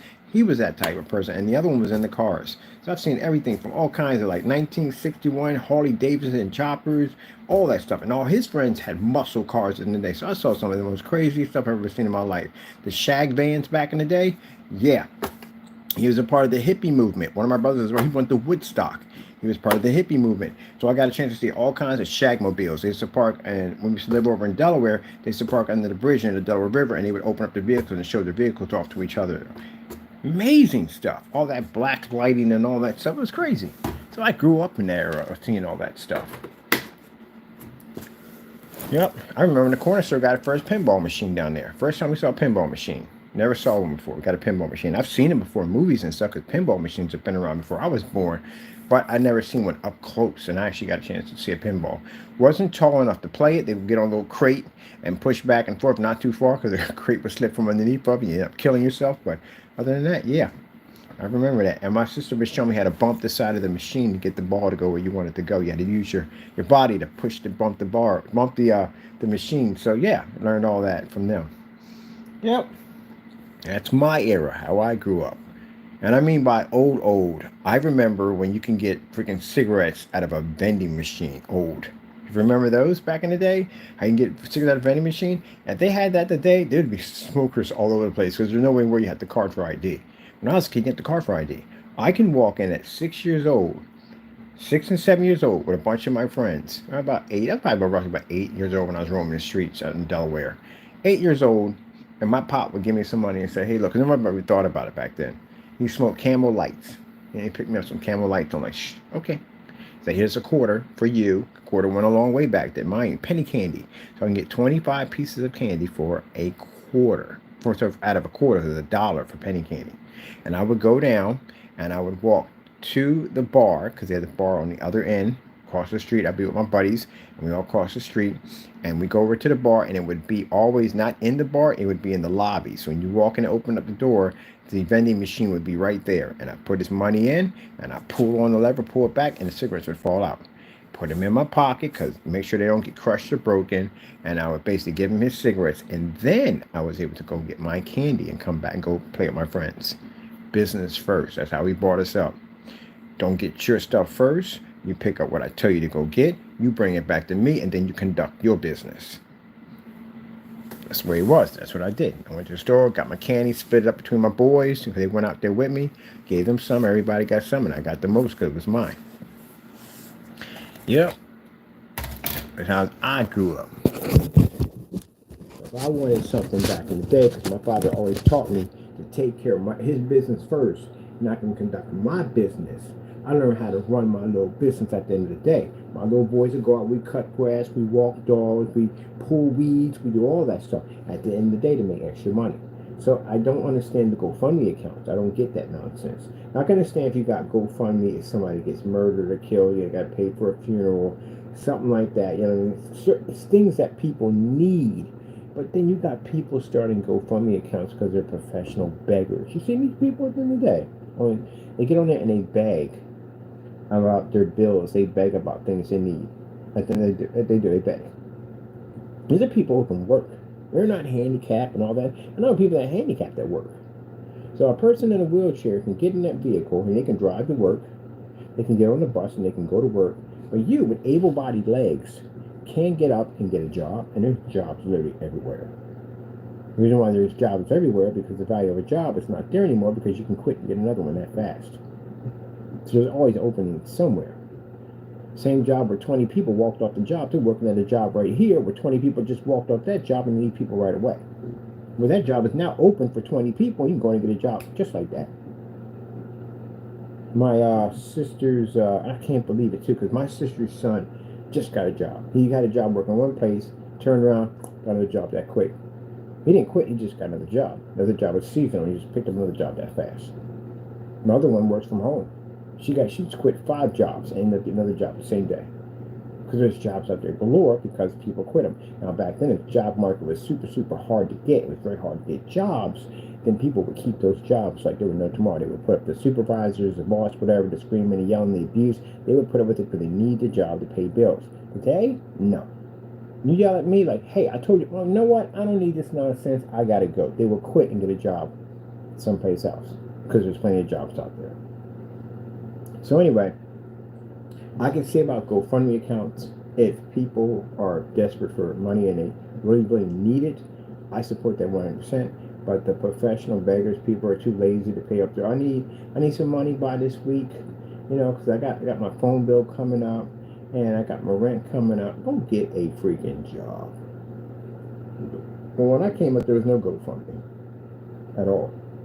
You had a garage sale, you did this, you did that, and you worked. And that's what I did when I was a kid. I wanted something that my mother so I couldn't have. I went out and I cut grass, I walked people's dogs, I pulled weeds, I bagged up leaves, I did all that stuff. I swept people's sidewalks and washed down their sidewalks. I did jobs like that in order to earn a little extra money that I wanted to buy the things that I wanted. So I've been working since day one. And when I got my working papers, I continued to work until I got busted and did something stupid and messed that up. But I've been working for day one. So, you know, none of my little ones, none of my Gen Z, took on the Gen Z, that's the generation we have right now in our group, can come up and say, hey, well, I need some money, so. Got 2 working legs, right? Then you'll work for it. If you want some money from me, you will work for it. You will basically drop off packages, you'll do this, you'll do that, and you will work for it. You will not get it easy from me. You will know what it is to earn your money. If I ever had a kid at the end of the day, if you wanted a car, you're going to get half of it. I ain't paying for the whole thing. You lost your mind, you're going to earn for it. Because if you earn it, at the end of the day, if you work for it, coming back breaking, tired, stressed out, that's life. When you earn it, you will value it better. When you give it to them for free, and they'll wreck it, destroy it, because again, they can always feel they can get it again. They'll be more careful with it. You will work for it. I believe that 100%. So when those little Gen Zs in my family want stuff, you want something, you work for it. I don't want to. I don't care if you don't get it. That's it. You gotta work for it. And that's what I see now. Look that up real quick on TikTok. Professional beggars. So TikTok and YouTube's got them. Professional beggars. These are people that are begging people. Come on, man. You know, I need this. I need so bad. I need somebody to just give me money to help me out. I just need my bills paid. Yeah. Professional beggars. It's a thing now. People beg for things at the end of the day. Ugh. got to get this finished, get this done, get this thing painted up. I got to come back in, and I got a bunch of phone calls to make. You know where they're going at, so I'm not gonna bring it up in the video, but you know where they're going to and what they're going at. So guess what? It's about to get started. Yeah, because I got some places to go, and I'm gonna be dropping off at City Hall today because I got new charges to bring up on people. Also to Allentown Police Department and get all that done.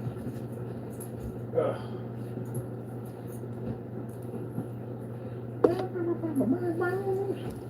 We got that finished, got the motherboard screws put in. If we do the one single, yeah, because we don't need that. We're not running an arcade system, so we don't need that much cooling to cool that thing down. So a single 100 millimeter liquid cooling system would be perfect for that. And 16 gigs of RAM is all we're going to need to run basic arcade games. The i5 processor, we don't really need a lot of power. We're running basically games that are set for the Atari 2600. Games like that, you know what I mean, for like Genesis and all that stuff. And any games we can't get, the RetroPie will cover. That's why we're going to install RetroPie system and the PC in it at the same time.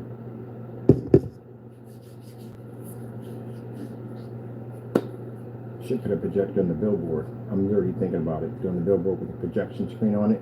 That would be hot. If I can do average. Oh, that would be hot. I can literally hide the projector in the duct system. Oh, that'd be sick. We could do game trailers at the top. That'd be cool. Alright. We have to put in a billboard with a mini projector that we're going to hide into the duct system. We're going to put a whole air conditioning system to hide everything. This is going to be insane. Dual projector setup. Oh. It's gonna be amazing. And they're little tiny projectors, by the way. Just going to do game trailers and stuff like that. Amazing. Dual screens. I have dual screens. One for the billboard. It's not gonna be a big screen. It's gonna be a tiny screen. A little tiny screen. We're gonna have it there for the billboard. Yeah, that's gonna be awesome. No, but do that. That can work. That'd be nice. Now I gotta get in here and I gotta paint. Throw my headset on. I gotta do all we gotta do the ceiling. Gosh, gotta do the ceiling. Ceiling's not done yet. The walls weren't done yet. We gotta build one of the arcade machines. We gotta build a replica for all 3 arcade machines. Where's the bag of the arcade machines in it? Oh, looking like taco right now. Get the zoomies real quick. Like figures that bag at. Every man does a poor man. Oh, here you go. I don't know how people like Nickelback. I love freaking Nickelback. We got our arcade parts in here to build our own arcade machine, each one by one. Actually, we got to build other ones. There's a blueprint to fill the first ones. And then we will build our arcade system. But the arcade system can't go right away because each individual has to be painted, has to have lights on it, they have to light up the whole 9 yards. And we still have to extend the floor so that way we can make a pedestal, or not pedestal, or more platform for the arcade machine so we run the LED lights around it. Because it's going to be kind of hard to do to put LED lights in, and the arcade machines are laying flat. That's why they had that little thing to stand you step on because the lights are underneath of it. That's what I had to do. Then we have designs to put in the arcade, make a little arcade lighting up the lights and stuff. Oh, that thing's going to be so sick on the inside. Absolutely sick.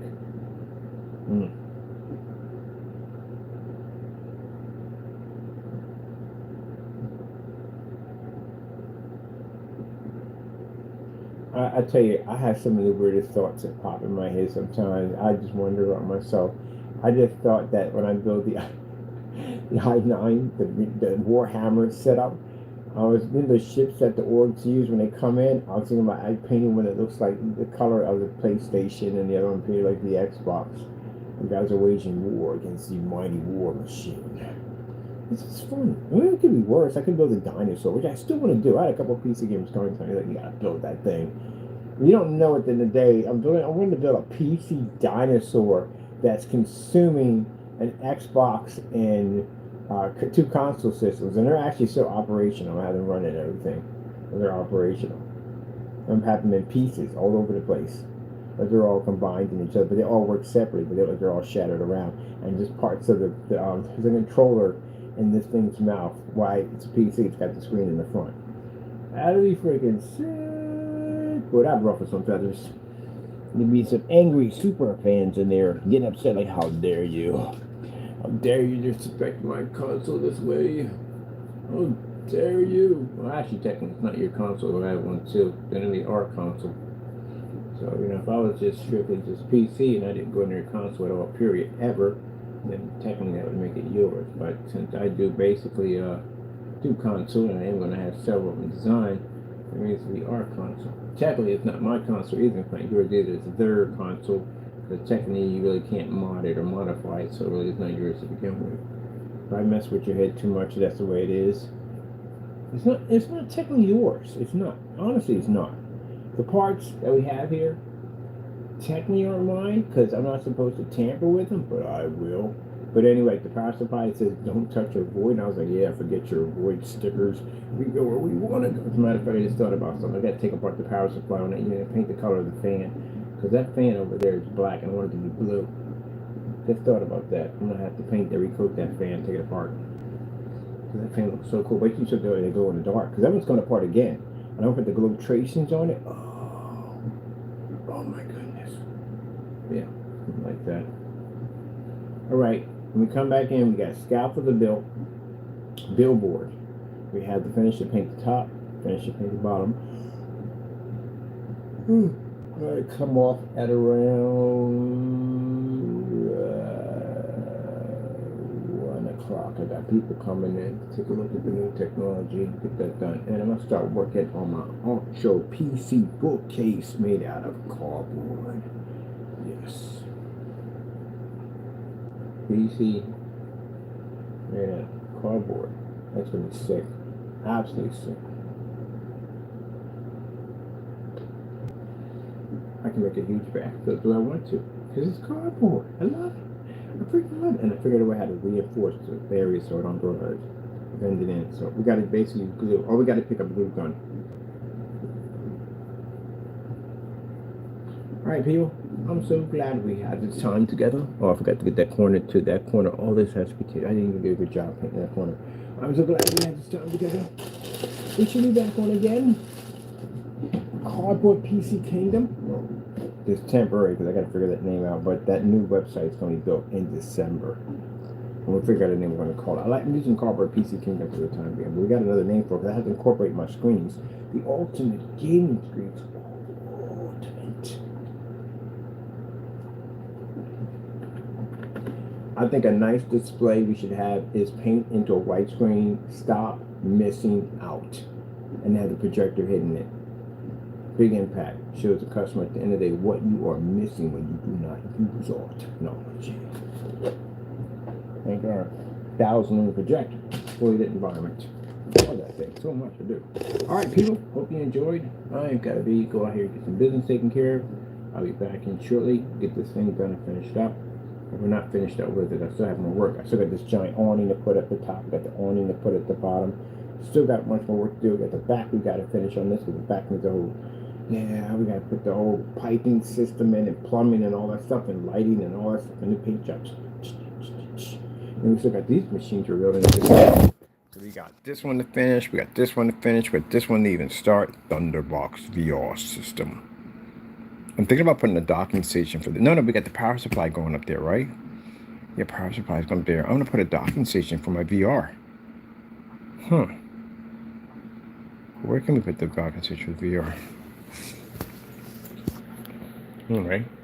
So we got power supply cables coming from here, going out here to connect to here. Motherboard's going in here. Cooling system for that fan here. This is going in for basically the power cord, which comes out there. The hard drive cables, SATA cable, hard drive cables, and power for the graphic card comes out there. Power supplies up here, and we need to put a section for my VR glasses, and we got a huge nuclear reactor which we're tucking away in here. I need to break this open a little bit. I need it to split open so it actually looks like it's actually shoved in, like it's cracking around it. And we got to run a bunch of wires. We got to white coat the whole inside of this. white coat this, inside of that, so it all glows in the dark. Run a bunch of wires and cables and stuff through there with a little generator system, like everything's malfunctioning with some little flickering going on in the background. I need all this to flicker out through here. As a matter of fact, I'm thinking about once we put that white coating inside, I may crack this up a little bit so some of that white light can push through. Oh, that'd be freaking sick. Freaking sick. It just gets crazier in my head every time we think about these things. And then this machine over here glows in the dark. Start a party box. There it is, party box. I can't think of the name. I was gonna call it the party box. Everything on here all synchronized to music, and all this is gonna be LGB. LGB? No, not LGB. RGB, you idiot. RGB. RGB. That's what it's going to be. And then we're going to do the same thing here. We're doing it with our power system. We're able to change the color of the fan, putting this nice rusted pink on top of it. Doesn't it look absolutely gorgeous with our own colored cables? And do the same thing this one over here. I hope people don't hear me in the office like, man, this guy's over there having too much fun. That's what we do. This has to be painted. It glows in the dark, because I have to repaint that. We're going to put our RGB cables here, RAM here, and then there are 2 fans for here. They're going to go back here. I'm going to put another one over there when we're done with that. This thing is going to be sick. And then I got this whole system where I'm going to put these lights at little corners that are hot blue lights. They're going to cause all this to glow beautifully. If you want to see what it looks like on, watch this. Kaboom! Looks absolutely gorgeous, doesn't it? Only thing we're waiting for is get the optical drive so we can actually power up the driver on this. For some reason, it took a driver. We don't know why, but it does. So that's all we need to do. Look at that. Power off. Boom! Yeah, the kill switches. It was the motherboard that was giving me problems on that one. Oh, that one. Because for some reason, when it came, it would start, then stop, then start, then start again. And then it was like something like basically trying to get your alternator to switch over. And this is the frosty blue. This is the one that started it all. Because, you know, I had this PC and I'm going to turn it into an ice box. And then next, you know, wait, this wasn't the first one. This would be the one right here. Because we had it inside of a case. Yes. I understand some of you do not like my excitement. You don't like the happiness that I basically pour out on my machines. And this frustrates you. Well, question I gotta ask. Why do you come in? If you don't like what I do, if you don't like my energy at the end of the day, why do you come in? You know why? Because guess what? The other channels are not doing anything. They're boring. And they can't teach you anything because they don't know anything. Now, I'm not talking about other gurus who make PCs and stuff. I learned stuff from them. Every connection. That's why I pop on their channels so I can learn stuff from them. People pop on my channel can learn stuff from me. I go to your trolls channel, I don't learn jack, but you just ranting about me. That's it.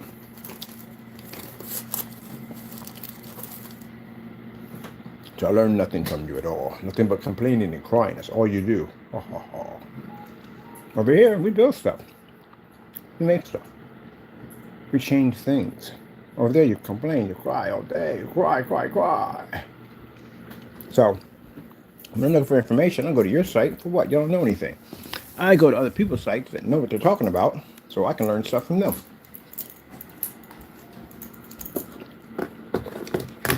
Every time I go look for, hey, so anybody built a freaking, took a regular jar and turned it into a reservoir system for a PC? Look it up. Somebody did it already. Oh, thank you so much. The guy turned the refrigerator into a PC, which I thought was freaking awesome. I learned things from other people, but the trolls at the end of the day, I don't learn nothing from you. All I go to your channel, and all you do is just crying about me all day. I have nothing to show for it but doing this. Yeah. Yeah. I told you, I'm dead serious. I'm building me a PC called Haterade. A guy showed me how to convert a regular bottle into a reservoir system for PC. And it's going to have Envy Green. That's the name of the drink. It's going to call Envy Green. The color of it, it's going to pump all through the system. And it's called about the Haterades. I'm building it for you haters out there. What you build this piece for? It's for the Haterade. It says Haterade right down the side of it. I'm going to put it on open chat so you can see it. Because I want to see if people see all the hatred you have toward that machine is powered by your hatred. Haterade. Come get some. Don't choke on it. Try not to choke on the Haterade. I know it's a lot. It's a lot to consume. Try not to choke on the haterade.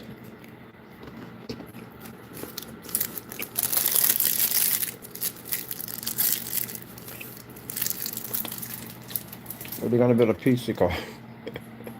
Haterade. Oh man. Wait, can I get a Gatorade box?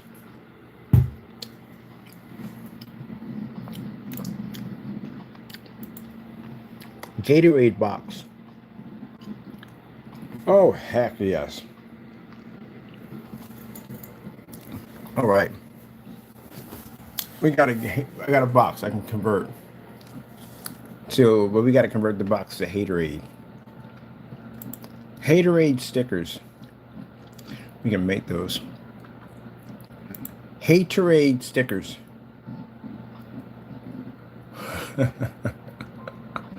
Yeah, I can't wait to build this. This is for your haters at the end of the day. I'm going to build your PC. At the end of the day, called the Haterade. It's for the haters.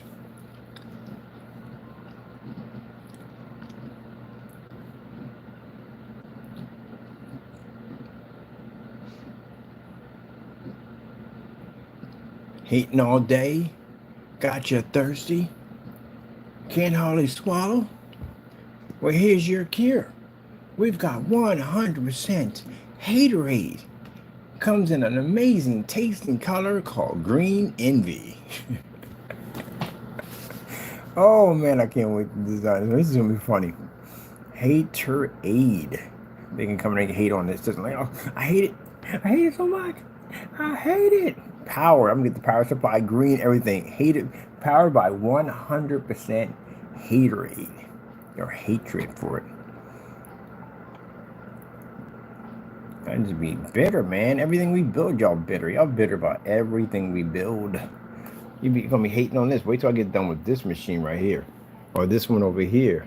Or this one over here. Or this one over here. Or the new technology here. Or the new technology there. Or the new technology there. And the one over there. You're gonna be full of hatred. I'll be on site, y'all full of hatred. Always angry, always bitter. Later, hater. They got stickers for y'all haters all day long. But I'm gonna make a Gatorade Haterade PC, and it's gonna be for you haters. I'm designed especially for you. It's gonna be different shades of green. I'm gonna get some little angry characters on it. Let me see. Toy angry statue. Oh man, I definitely got to take some of these characters right here. Some angry characters on there.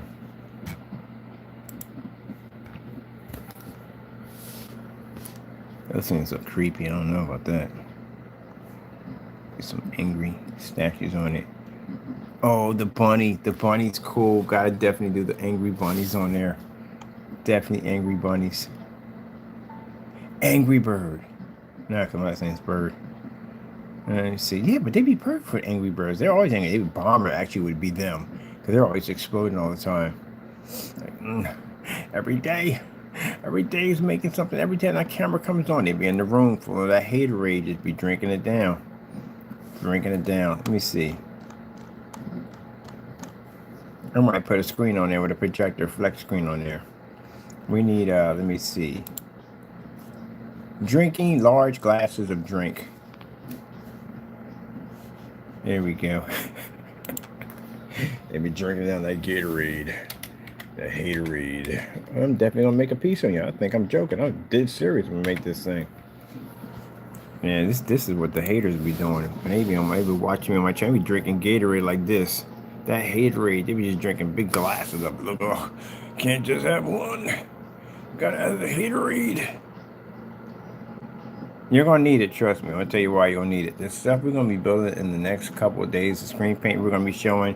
Y'all better check y'all. I mean, y'all gonna be through the roof on this hatred at the end of the day. Look at this. This is y'all filling your glass up, getting ready for the madness that's coming. Look at that. Ain't one gonna be enough. You're gonna need a couple of those. I think I'm gonna get one of these in my work studio. I'm gonna get a huge bottle, a huge plastic bottle design with haterade on it, and we're gonna write down people's names on it that basically been hating on our business for everybody to see it right there. Your companies are gonna be right on the side of that thing. When people come, it's gonna spin around on a pedestal. It's like, yo, these are the people be hating on us. I'm gonna take all your angry posts, gonna put it right on there. Yep, they be hating on our stuff all day long. I'm gonna advertise y'all. What did Cat Williams say? If you got 30 haters at the end of the day, get yourself 30 more. You must be doing something wrong, right? So right when you got haters. Now see, the difference is between what I do is when I come on here, I build stuff. I show stuff that I'm putting together. I got an archives a mile long showing all the stuff I constructed and I built down through time. When they don't have nothing to show for it. Can't even match it. Can't even beat our matching better challenges. Nothing. So it just goes to show that when they talk about stuff at the end of the day, you ain't showing nothing. I've been in y'all channels. I've seen y'all stuff. Same video. Wall, ceiling, wall, ceiling, wall, ceiling. I'm only on 67 different commercial sites. Where are you guys going to be at? Not there, I'll tell you that much. So if you're not going to be there and you're just still in your apartment going wall, ceiling, and I can do this at 1,000 lumens and it's fully lit environment, these meters, then that tells you at the end of the day you're not doing nothing. All you can do is feel the hatred of haterade. And mind you, when we put that date down for when his product had to be sold on eBay, it had on eBay by, I think it's the 9th. The 9th. He should have it set up by now. It's an eBay listing. Like, it's not hard to set up an eBay listing. It's very easy to do. But you ain't even on here right now. I bet you. I'm going to go look at eBay right now. I bet you he's not even on here. You can't. That's why I put down the bottom. Your product is a fake. And if it's a fake at the end of the day, that means that you can't sell it. And the reason why you can't sell it, because it's not real deal. No one's going to sell product that we can take out. You see my testing.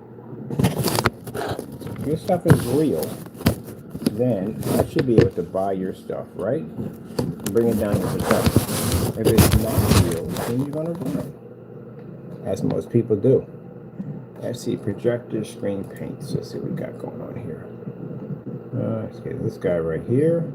Paint on screens. There's pro screens right there. Let me see. This is ultra white. Yeah, it's not even worth the money. Ultra white. There's another guy right there. I don't see you here. There's smarter screens. We tested them already. Keep on moving. Keep on moving. Nope. That's not you either. I know them at the end of the day. I purchased from them. Keep in mind, I've purchased everybody on Amazon, on eBay already. So with that being said, if you were here, I would have seen it. So remember when I said that he can't sell his paint because it's fake? He can't sell it because everybody's seen our testing. Our testing is brutal. People, like I said, they remove states. They cancel orders. We got the proof. They run when we come toward them. So again, same as usual. A person talking a lot of trash but can't back up their products. That's what it comes down to. That's the reason why we put that challenge on you, so you can back up your stuff. If your stuff is actually as good as mine. Same as always, just a bunch of trash talking. It doesn't take long to set up an eBay account. Set up an eBay account less than 20 minutes. It's easy to do. That's all. The only way it would cost you, take some time, unless you had to go through a PayPal verification process because you didn't have a PayPal account. So you know how PayPal works with verification. They have to send a little bit of money to your account, and then you have to wait a couple of days and send the amount back, and that's how they do it, verification. So it's that. But other than that, you can set the account up right away. Even if you don't have PayPal set up right away, or no way to set up your banking account, you can still set the account up. So, not there. I know that guy right there, so that wouldn't be him. So, as I said before, you can't sell your product. And the reason why you can't sell your product, because if we get our hands on it, it's going to go through proper testing, and I guarantee it will fail. From what I've seen in the demonstration already, it's already a fail. The sad thing about it is, some people don't know what black screen paint is supposed to look like. So they get ripped off. That's what happens. So if you're going to call my company a scam at the end of the day, Mr. Williams, you have to understand that we're going to challenge you. And we do. And that's what we did. We told you can't sell your product. And your product on the knife, we'll check back again. Your product won't be here at all. Because, you know, if we get our hands on it, what's going to happen? We're going to test it under our testing, which it should work. If it says it works, if it's the same thing mine is, you should have no problem. And please don't write on the can if it's just not ambient rejection, because that's really embarrassing. there being said, his paint's not there. I know all these people because I've had purchased from them already. And the reason why it's not there is because he can't sell the product. So what's the point of talking about a product if you can't make money off of it? Now, just so you know that, well, you got more problems than that to worry about, but that's later on today after I get done following the paperwork on you. From here on in, you can't sell products no more. No more. At all. Anything you make, we bring it down here. We're just going to get your stuff down here and test it just from the door. So if you're scared of us already, you can't make anything anymore. So you're out of business. You have that much power and technology that the bottom line is you can challenge someone to put their product up for sale. And they can't do it because it doesn't work because they're afraid of our testing. Now that outs people at the end of the day that are ripping off customers. Ripping off customers and telling you lies that are not true, and then you get it and find out it doesn't work. And then when things get too heated for them, they leave, and you're stuck with the product and no way to get your money back. Well, you can get your money back. You can. The business is not there, and they probably shut down the PayPal account too. Chances are the PayPal account went down too. The business goes down. So, two ways you're going to have to do this.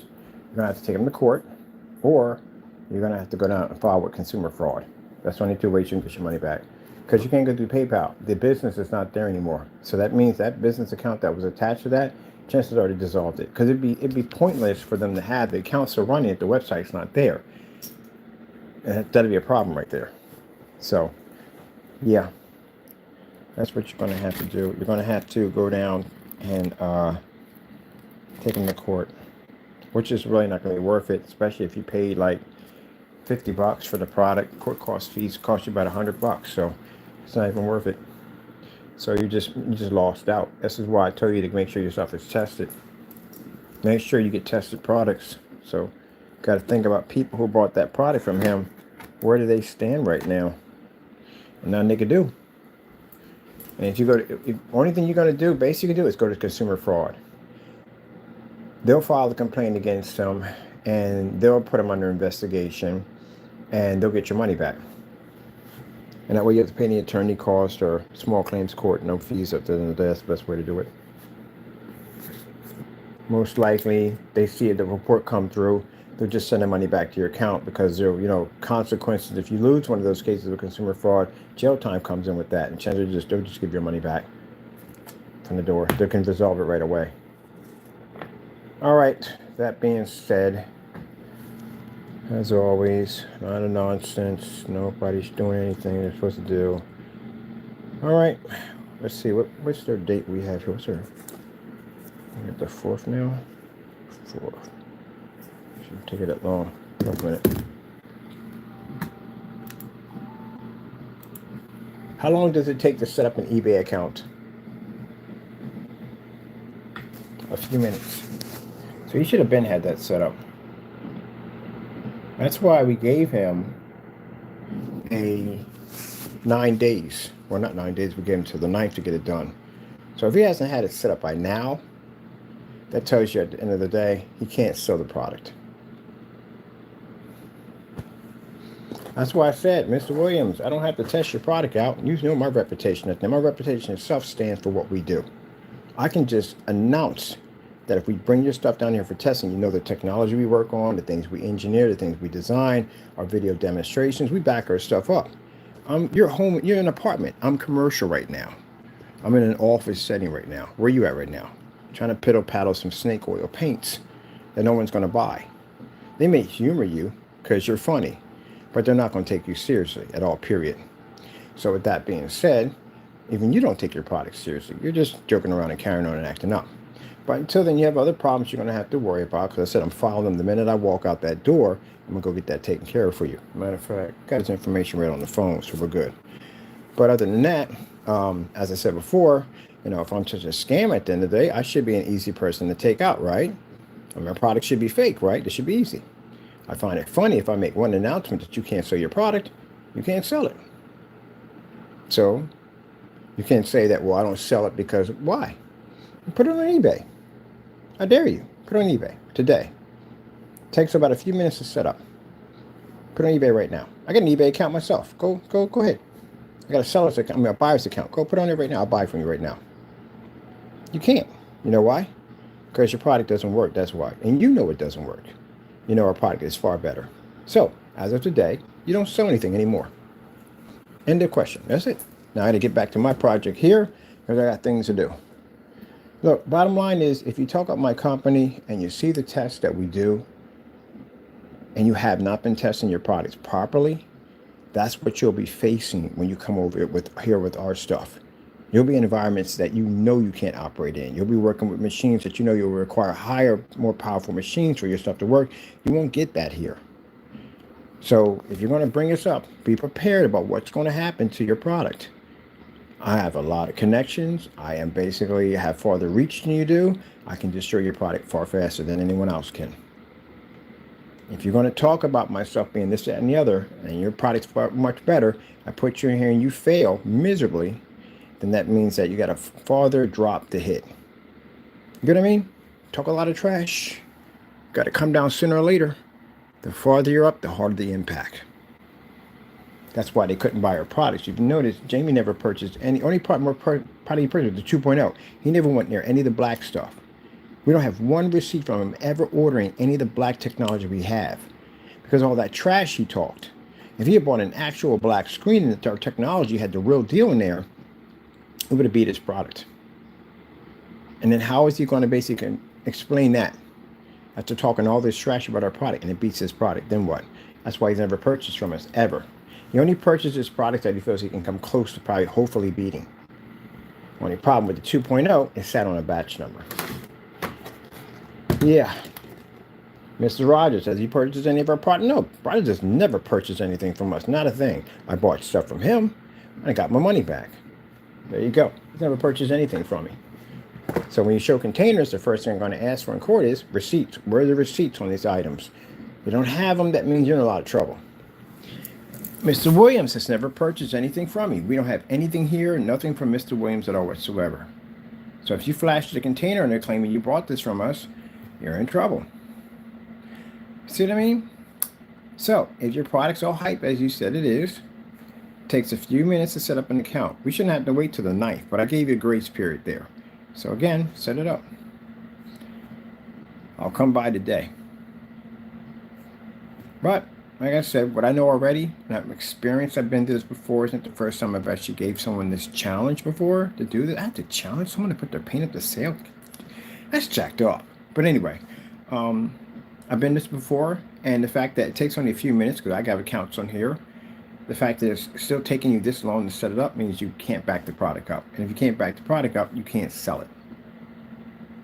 And if you can't sell it, that means you won't be able to sell anything else from here.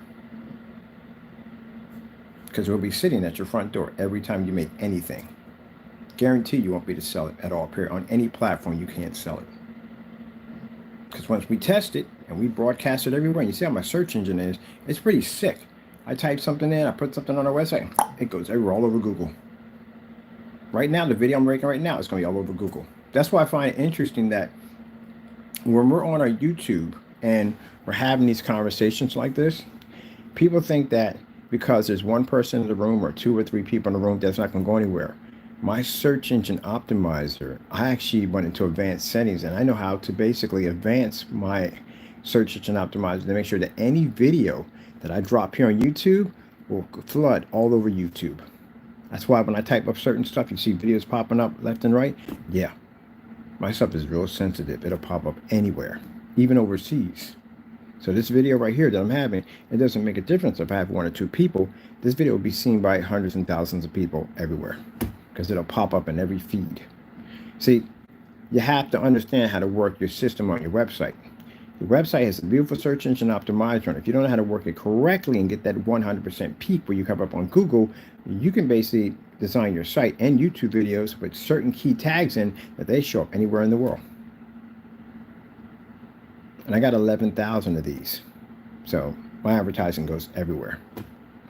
But anyway, can't sell your paint. You don't even have a name for it. You don't even know what it is. When you're on a camera, you don't explain the angle gain. You don't explain the distance throw. You don't type of projector. Nothing at all, period. You don't explain any of that. So we all know it's a joke paint. So I'm going to go out of here, get myself taken care of, get my case back on, try to figure out some things I got to do, and I got to drop to the Allentown Police Department and report you for that whole imposturing of a priest nonsense. Oh, I forgot. Can't do it here. I got to call the police district in your section to do that one. So I'll do that one as soon as I get back on, before I get on camera. They said I have to call over there. Give up all your information. Oh, by the way, this evening, we got some information on you. I know where you live at. I know exactly where your apartment's at too also, just to let you know. So somebody recognized you in your video that you posted, and they gave us some information on you. And it actually, it's you. You're in that apartment. We know where you're at now. We know exactly where you're located at. So I'll make sure that the people who you contact, you took their address without their permission, they know your face, they know the sound of your voice, and they know exactly what apartment you're sitting in right now. This is why you gotta be careful about getting on camera. People don't like people who steal from other people, especially from the church. They don't like that. So someone dug you up. They didn't like the fact what you were doing, stealing from the church. The fact that you're coming on there and you're trying to say you're helping people out, but you're cursing me out at the same time. That doesn't even look right.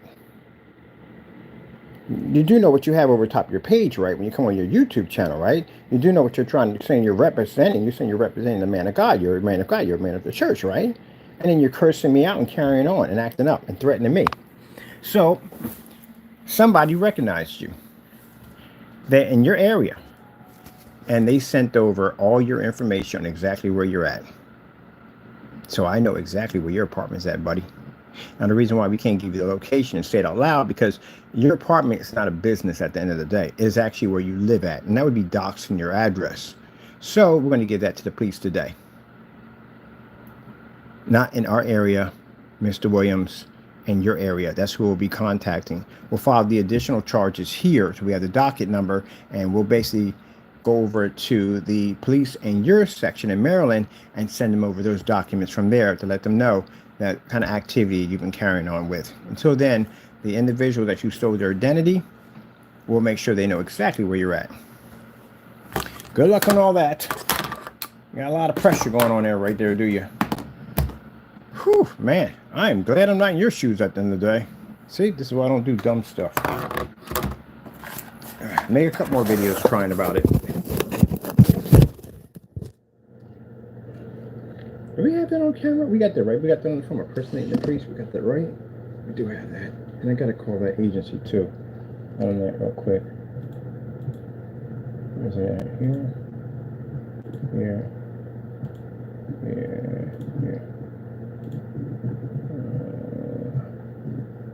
Bachelor's degree. He doesn't have a bachelor's degree. Nobody was laughing at it. There's no way in the world that man got a bachelor's degree.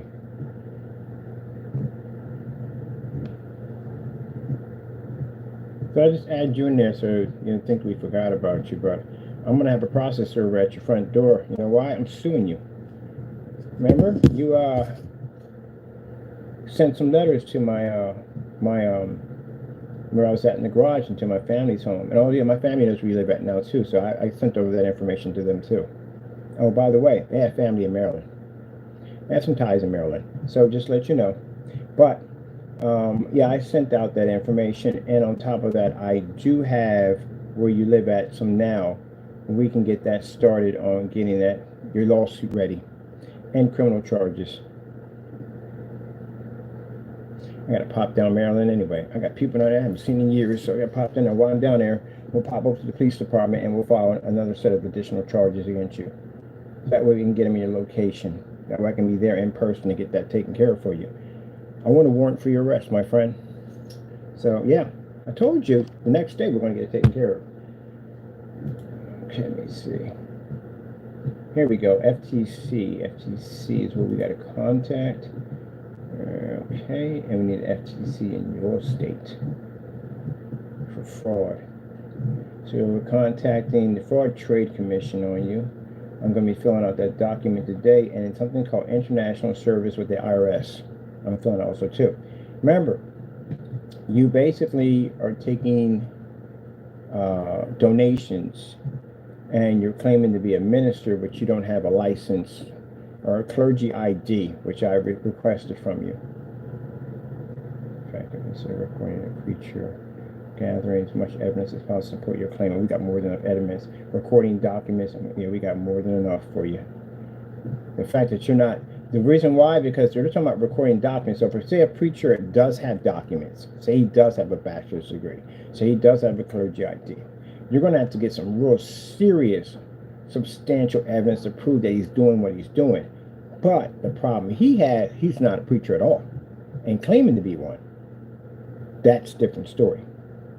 The fact that he's not one, they're going to request his documents. Now, when they contact if you got a preacher that's basically doing things they're not supposed to be doing, you're going to have recordings, evidence, testimony, all that. Because he can pop up and say, look, man, at the end of the day, I'm the real deal. Here's my ID. Here's my doctrine. Here's my freaking diploma, whatever. Here's my bachelor's degree. He could do that. That's going to be hard to do at the end of the day to how to get this guy. You're going to have to get a recording on this guy. But it's much easier if you have someone who's never went to school for it, doesn't have the ID, none of that stuff, and he's basically collecting donations, and he's not even registered as a minister, priest, or reverend, and to begin with. So when they contact him, they're going to request those documents from him. So if you don't have those documents, this is where they're going to trigger off the investigation and start digging into it. And they're going to contact involving the IRS with the revenue services due to the fact that you probably are trying to come up as a nonprofit organization and you're basically collecting money that you're probably not putting anywhere but in your own pocket. That's where your troubles are going to start at first. So I'm going to get on here and start contacting them and let them know. First, I'm going to take care of my business, get everything done, pop over to Allentown Police Department, get myself a police report on you for cyber stalking, post office mail fraud, and what's the other thing we probably have right here? Oh yeah, impersonating a priest. When we're done with that, we're going to make sure all this stuff is documented. We're going to pop over here, FTCA, and I'm going to get a document, file official report against you. I'm going to contact the police over in Maryland once we get the docket number back from records from the Allentown Police Department, and I'll show them the docket number so that way I can not call on the phone and say, hey, I got the report against this guy, blah, blah, blah, blah. I can show I actually did file against these agencies, against them. I have docket numbers, I have report numbers that I can give them, and they can look into a computer and pick it up. Then they'll start their own investigation on you. Now this is going to take you, how long would it take you to get one of these degrees? How long does it take to get a bachelor's degree to become a priest? Let me see, 5 years. It takes 5 years to get one of these. Typically 5 years. There's no way in the world you're going to get this degree in 5 years in time for those charges hit. So, you want to see? It takes 5 years to get that degree. And keep in mind, if you print up anything fake, they're going to know if you print something up fake. If you make any fake IDs, they're going to know. And that's going to be forgery. And there's going to be more jail time. So, there's no way in the world that you're going to be able to get those documents within that timeline on what we're basically doing right now. So, if you are caught impersonating a priest, let me see. What is the jail time for impersonating a priest? Let me see.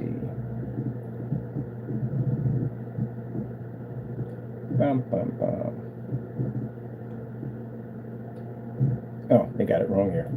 What is the jail time for impersonating a priest?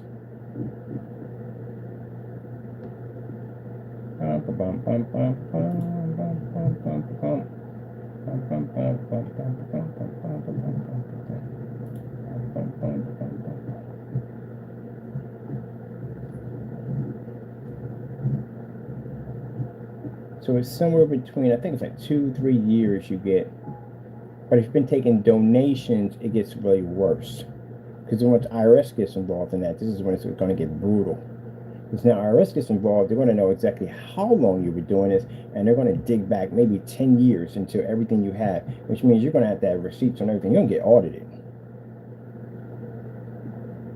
Can't do that stuff, man. That's the reason why they have these laws. You got so many people that go out there and fake being priests at the end of the day, and they rip a lot of people off. And the sad thing about it is you got the ones that actually are priests and they rip people off. And they're licensed at the end of the day. So it's pretty jacked up. That's why people don't have any trust on for priests because of all the stuff that goes on. But the sad thing about it, there are priests out there that are actually doing an amazing job. And sometimes they get overshadowed by bad people. jurisdiction case falls under the category criminal imprisonment, results in fines, probation, several months and years in jail. So it'll tell you right here.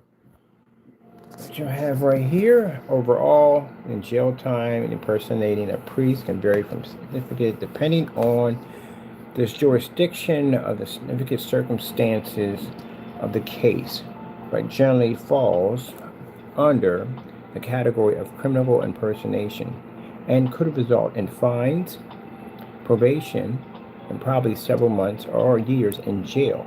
The problem you have is the fact that when you fall in the category of probation, it has to show that at the end of the day you didn't take any money from anybody. How much money did you take from people? How much stuff did you accumulate? How long you've been doing this for? It's a lot of things. Have you been walking around with a license, a fake ID card, claiming to be this person? You're not that person, and basically receiving all kinds of benefits. And at the end of the day, because you're claiming to be something that you're not, this is what they're going to ask you all these questions. So you're going to be under a panel that they put you in and ask you all these questions.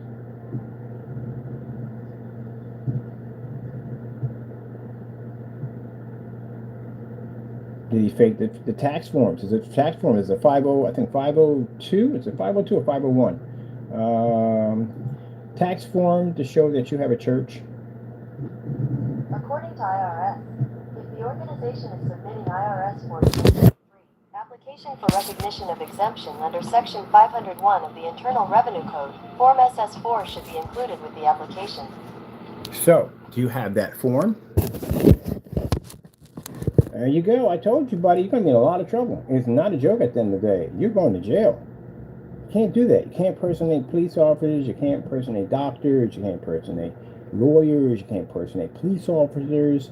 You can't impersonate fire people from the fire department. You can't do that. It's against the law. So they're very strict on that kind of stuff. On top of that, involving the Lord, you are basically, I don't know what you're telling people, but you're not educated to teach anybody. You're really not. So since you're not educated to teach anybody, what are you teaching people or trying to help people out with? You're saying that you're coming up there and you're helping people out, but you're attacking my company every single day, cursing us out. You're on your YouTube channel, calling me out and cursing me out. You should have just came to and look, my man, I'm sorry, I apologize, you know what I mean? I walked off the path. I am trying to get myself together with the Lord. I've made some mistakes. I'm trying to get back on the path, and I'm going to go in a different direction and do the best that I can to serve God. That's what a person, a real Christian would have done. Not what you did by going on there and ranting and carrying on and screaming and yelling at me. So you outed yourself. You just outed yourself all over YouTube. If anyone has seen your stuff already and read through your page, you've already outed yourself. The only people that entertain your nonsense are people that serve the devil, because they don't see the wrong in it at all. Anyone who looks at it and sees a preacher that calls himself being a preacher and going out there about helping other people at the end of the day, and they're going out there and saying nasty things, cursing people out, and you support that, it means you support the devil. So you have demons in your flock. That's what you have. And you don't have a flock at all to begin with, because you're not a real minister, you're not a real priest, you're not a real rabbi. You're fake. So, since what I say at the end of the day you don't believe is true, I'm going to contact these local agencies, and they're going to reach out to you, and you explain to them why you're a real preacher, priest, or rabbi at the end of the day, and see how that goes. So then they're going to freeze your accounts and everything. And keep in mind, they are going to contact your building. So you're on your way out either way. Doesn't make a difference. I'm going to get what I got to get this taken care of, get this thing painted at the end of the day. And then before I come online, I got to call these agencies to get this information, get this taken care of, and get this guy reported. And you can sit there and say, oh, he's doing it out of hatred. It's nothing to do with hatred. As a Christian man, I'm going to sit there and let another Christian, well, you're not a Christian today, I'm going to let another person come in, lead Christians on the wrong path, steal and rip off Christians, and rob God. That's what I'm going to do. Yeah, the devil got your mind all mixed up and backwards. And anyone else that thinks this way, devil's got your mind backwards and mixed up. No, I'm going to expose you. I'm going to put you out in the light. That's where you're going to go at. What do I need to report a church to the IRS? A form 13. Okay, I got that. I'm going to file this form too also too. And I told you, I got family that works works in that field, right? So they're probably already working on it already. I'm gonna ask you a couple of questions in my next YouTube video. I want to see, and they're gonna ask for it anyway, so you might as well just tell me anyway. I want to see a clerical ID. Encourage you, what ID was required? The ID. I want to see the church that you claimed, address of the church that you said that you preach at. Let me see. Clergy ID. What's the ID called for priests? Let's see. Identification. What's identification for priests? Photo card. Yeah. Clergy identification ID card. That's what you should have on you right there. And whether you're a Catholic, whatever you have one of those cards on you from the door. Sometimes they wear them out in front and tag. That's who they are. They get stuff like, if they're flying, they get discounts. And they get discounts on a lot of stuff. You know what I mean? I don't mind because they're people of God at the end of the day. They're serving God at the end of the day. I got no problem with it. You know what I mean? But that's what they do, the ID. And some people use these IDs to actually rip off and cheat people at the end of the day. That's almost as worse as somebody stolen valor. People claiming to be in the military and they're wearing fake badges and stuff like that, and medals and stuff. They claim that they're basically fought in a war that they never was in, they never was trained in, nothing whatsoever. So to say you're army, I never said I was an army. My father's military. Majority of my family's military. I was trained under them. Never went to military. It would be virtually impossible. I went to jail when I was 16. Actually, incarcerated when I was 16. I got out in my 20s, so that had been virtually impossible for me to be in the military. It was my father who basically was training us. And my father trained me all the way from 10 to where I was at 16. So I got quite a bit of knowledge before I actually got locked up. And when I got out, I got into martial arts and some other stuff that I got into because of a car accident because of my leg, and the medication that were put me on wasn't working. I was walking around with this cane, and I felt that the physical therapy wasn't enough. But maybe if I try a different form of meditation or basically stretching or whatever, something at the end of the day, it'd be much better. And I chose to get into martial arts, and that's how I got into that field. Other than that, no, I never went to the military. Got family's been in the military, and I got family right now that have training camps that I go to from time to time to learn things from them. But no, I don't fake that. And they don't walk around some badge. And I got family members who basically have bled for this country and everything they have been through, and I'm gonna sit there and fake it. That's crazy. And I never would do anything like that. Disrespect to every soldier, man, and woman on this planet to do something that disrespectful. You are a disrespectful human being. The fake that you're a preacher, and that's what you did. You did the exact same thing. I couldn't imagine people coming to you and asking you for prayer, and you're fake. So it's disgusting, Mr. Williams. And it's my job as a Christian, it is my job to make sure that you basically are dealt with. Because I'm not going to sit there and let a evil preacher steal and rob from people at the end of the day. When you take money from people, you have to understand that the people you're taking money from, they could be elderly people. They could be people giving you the last that they have, hoping to get a blessing out of it. It could be a number of things that people are giving you money for. They could be sick. They could have cancer. It could be a number of things. And you're robbing these people to make money off of them. So you are basically absolutely awful. Let me explain something to you. When you get into the prison system and they find out what you did, you definitely going to get the crap kicked out of you. People don't like that kind of stuff. They don't like dirty priests. And that's what you are. You're not even a priest. I can't even call you a priest. You're not even that. Because at least if it's a priest, I can say it's a dirty priest. You know what I mean? Because they're certified and everything. But you're not even certified for this. You're nothing. You're an imposter. So, okay.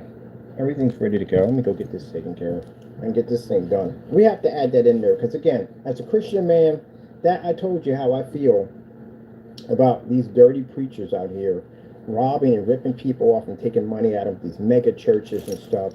I don't like that kind of stuff at all, period. I think that's the most disgusting thing that a human being can do is rip off God at the same time. I'm looking at all the blessings that my Lord has all around me, everything he's given to me every single day. My health, the blessing of my family, taking care of my people at the end of the day, making sure we always got bread on our table, making sure we always got new technology. The fact that he came down here and he died on that cross for me. Now, somebody he didn't even know.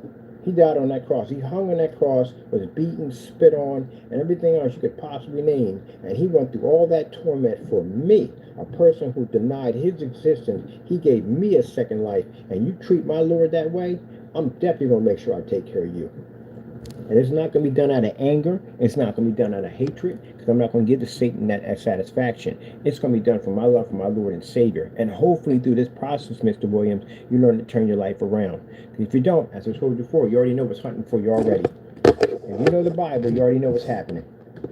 So I'm going to get this taken care of. So if I bring it up in my videos, yes, because I'm passionate about Christ. I love my Lord at the end of the day. And I don't appreciate anyone stealing and robbing from him like you just did. So I'm going to request today, and this video will be posted, it will be everywhere. I'm posting your clergy ID. I want your ID. I want your documents showing you have a where you have it, because you have a bachelor's degree. I'm requesting the church that you claim, that you serve from, what's the church that you're at, what minister, what church you're at. I want all of it, address, the whole 9 yards. If you want to ignore that, then guess what? The people that I will contact will definitely get that information out of you, one way or another. So, I'm going to do that video right now before I leave out the door. I've got to go. I'll be right back.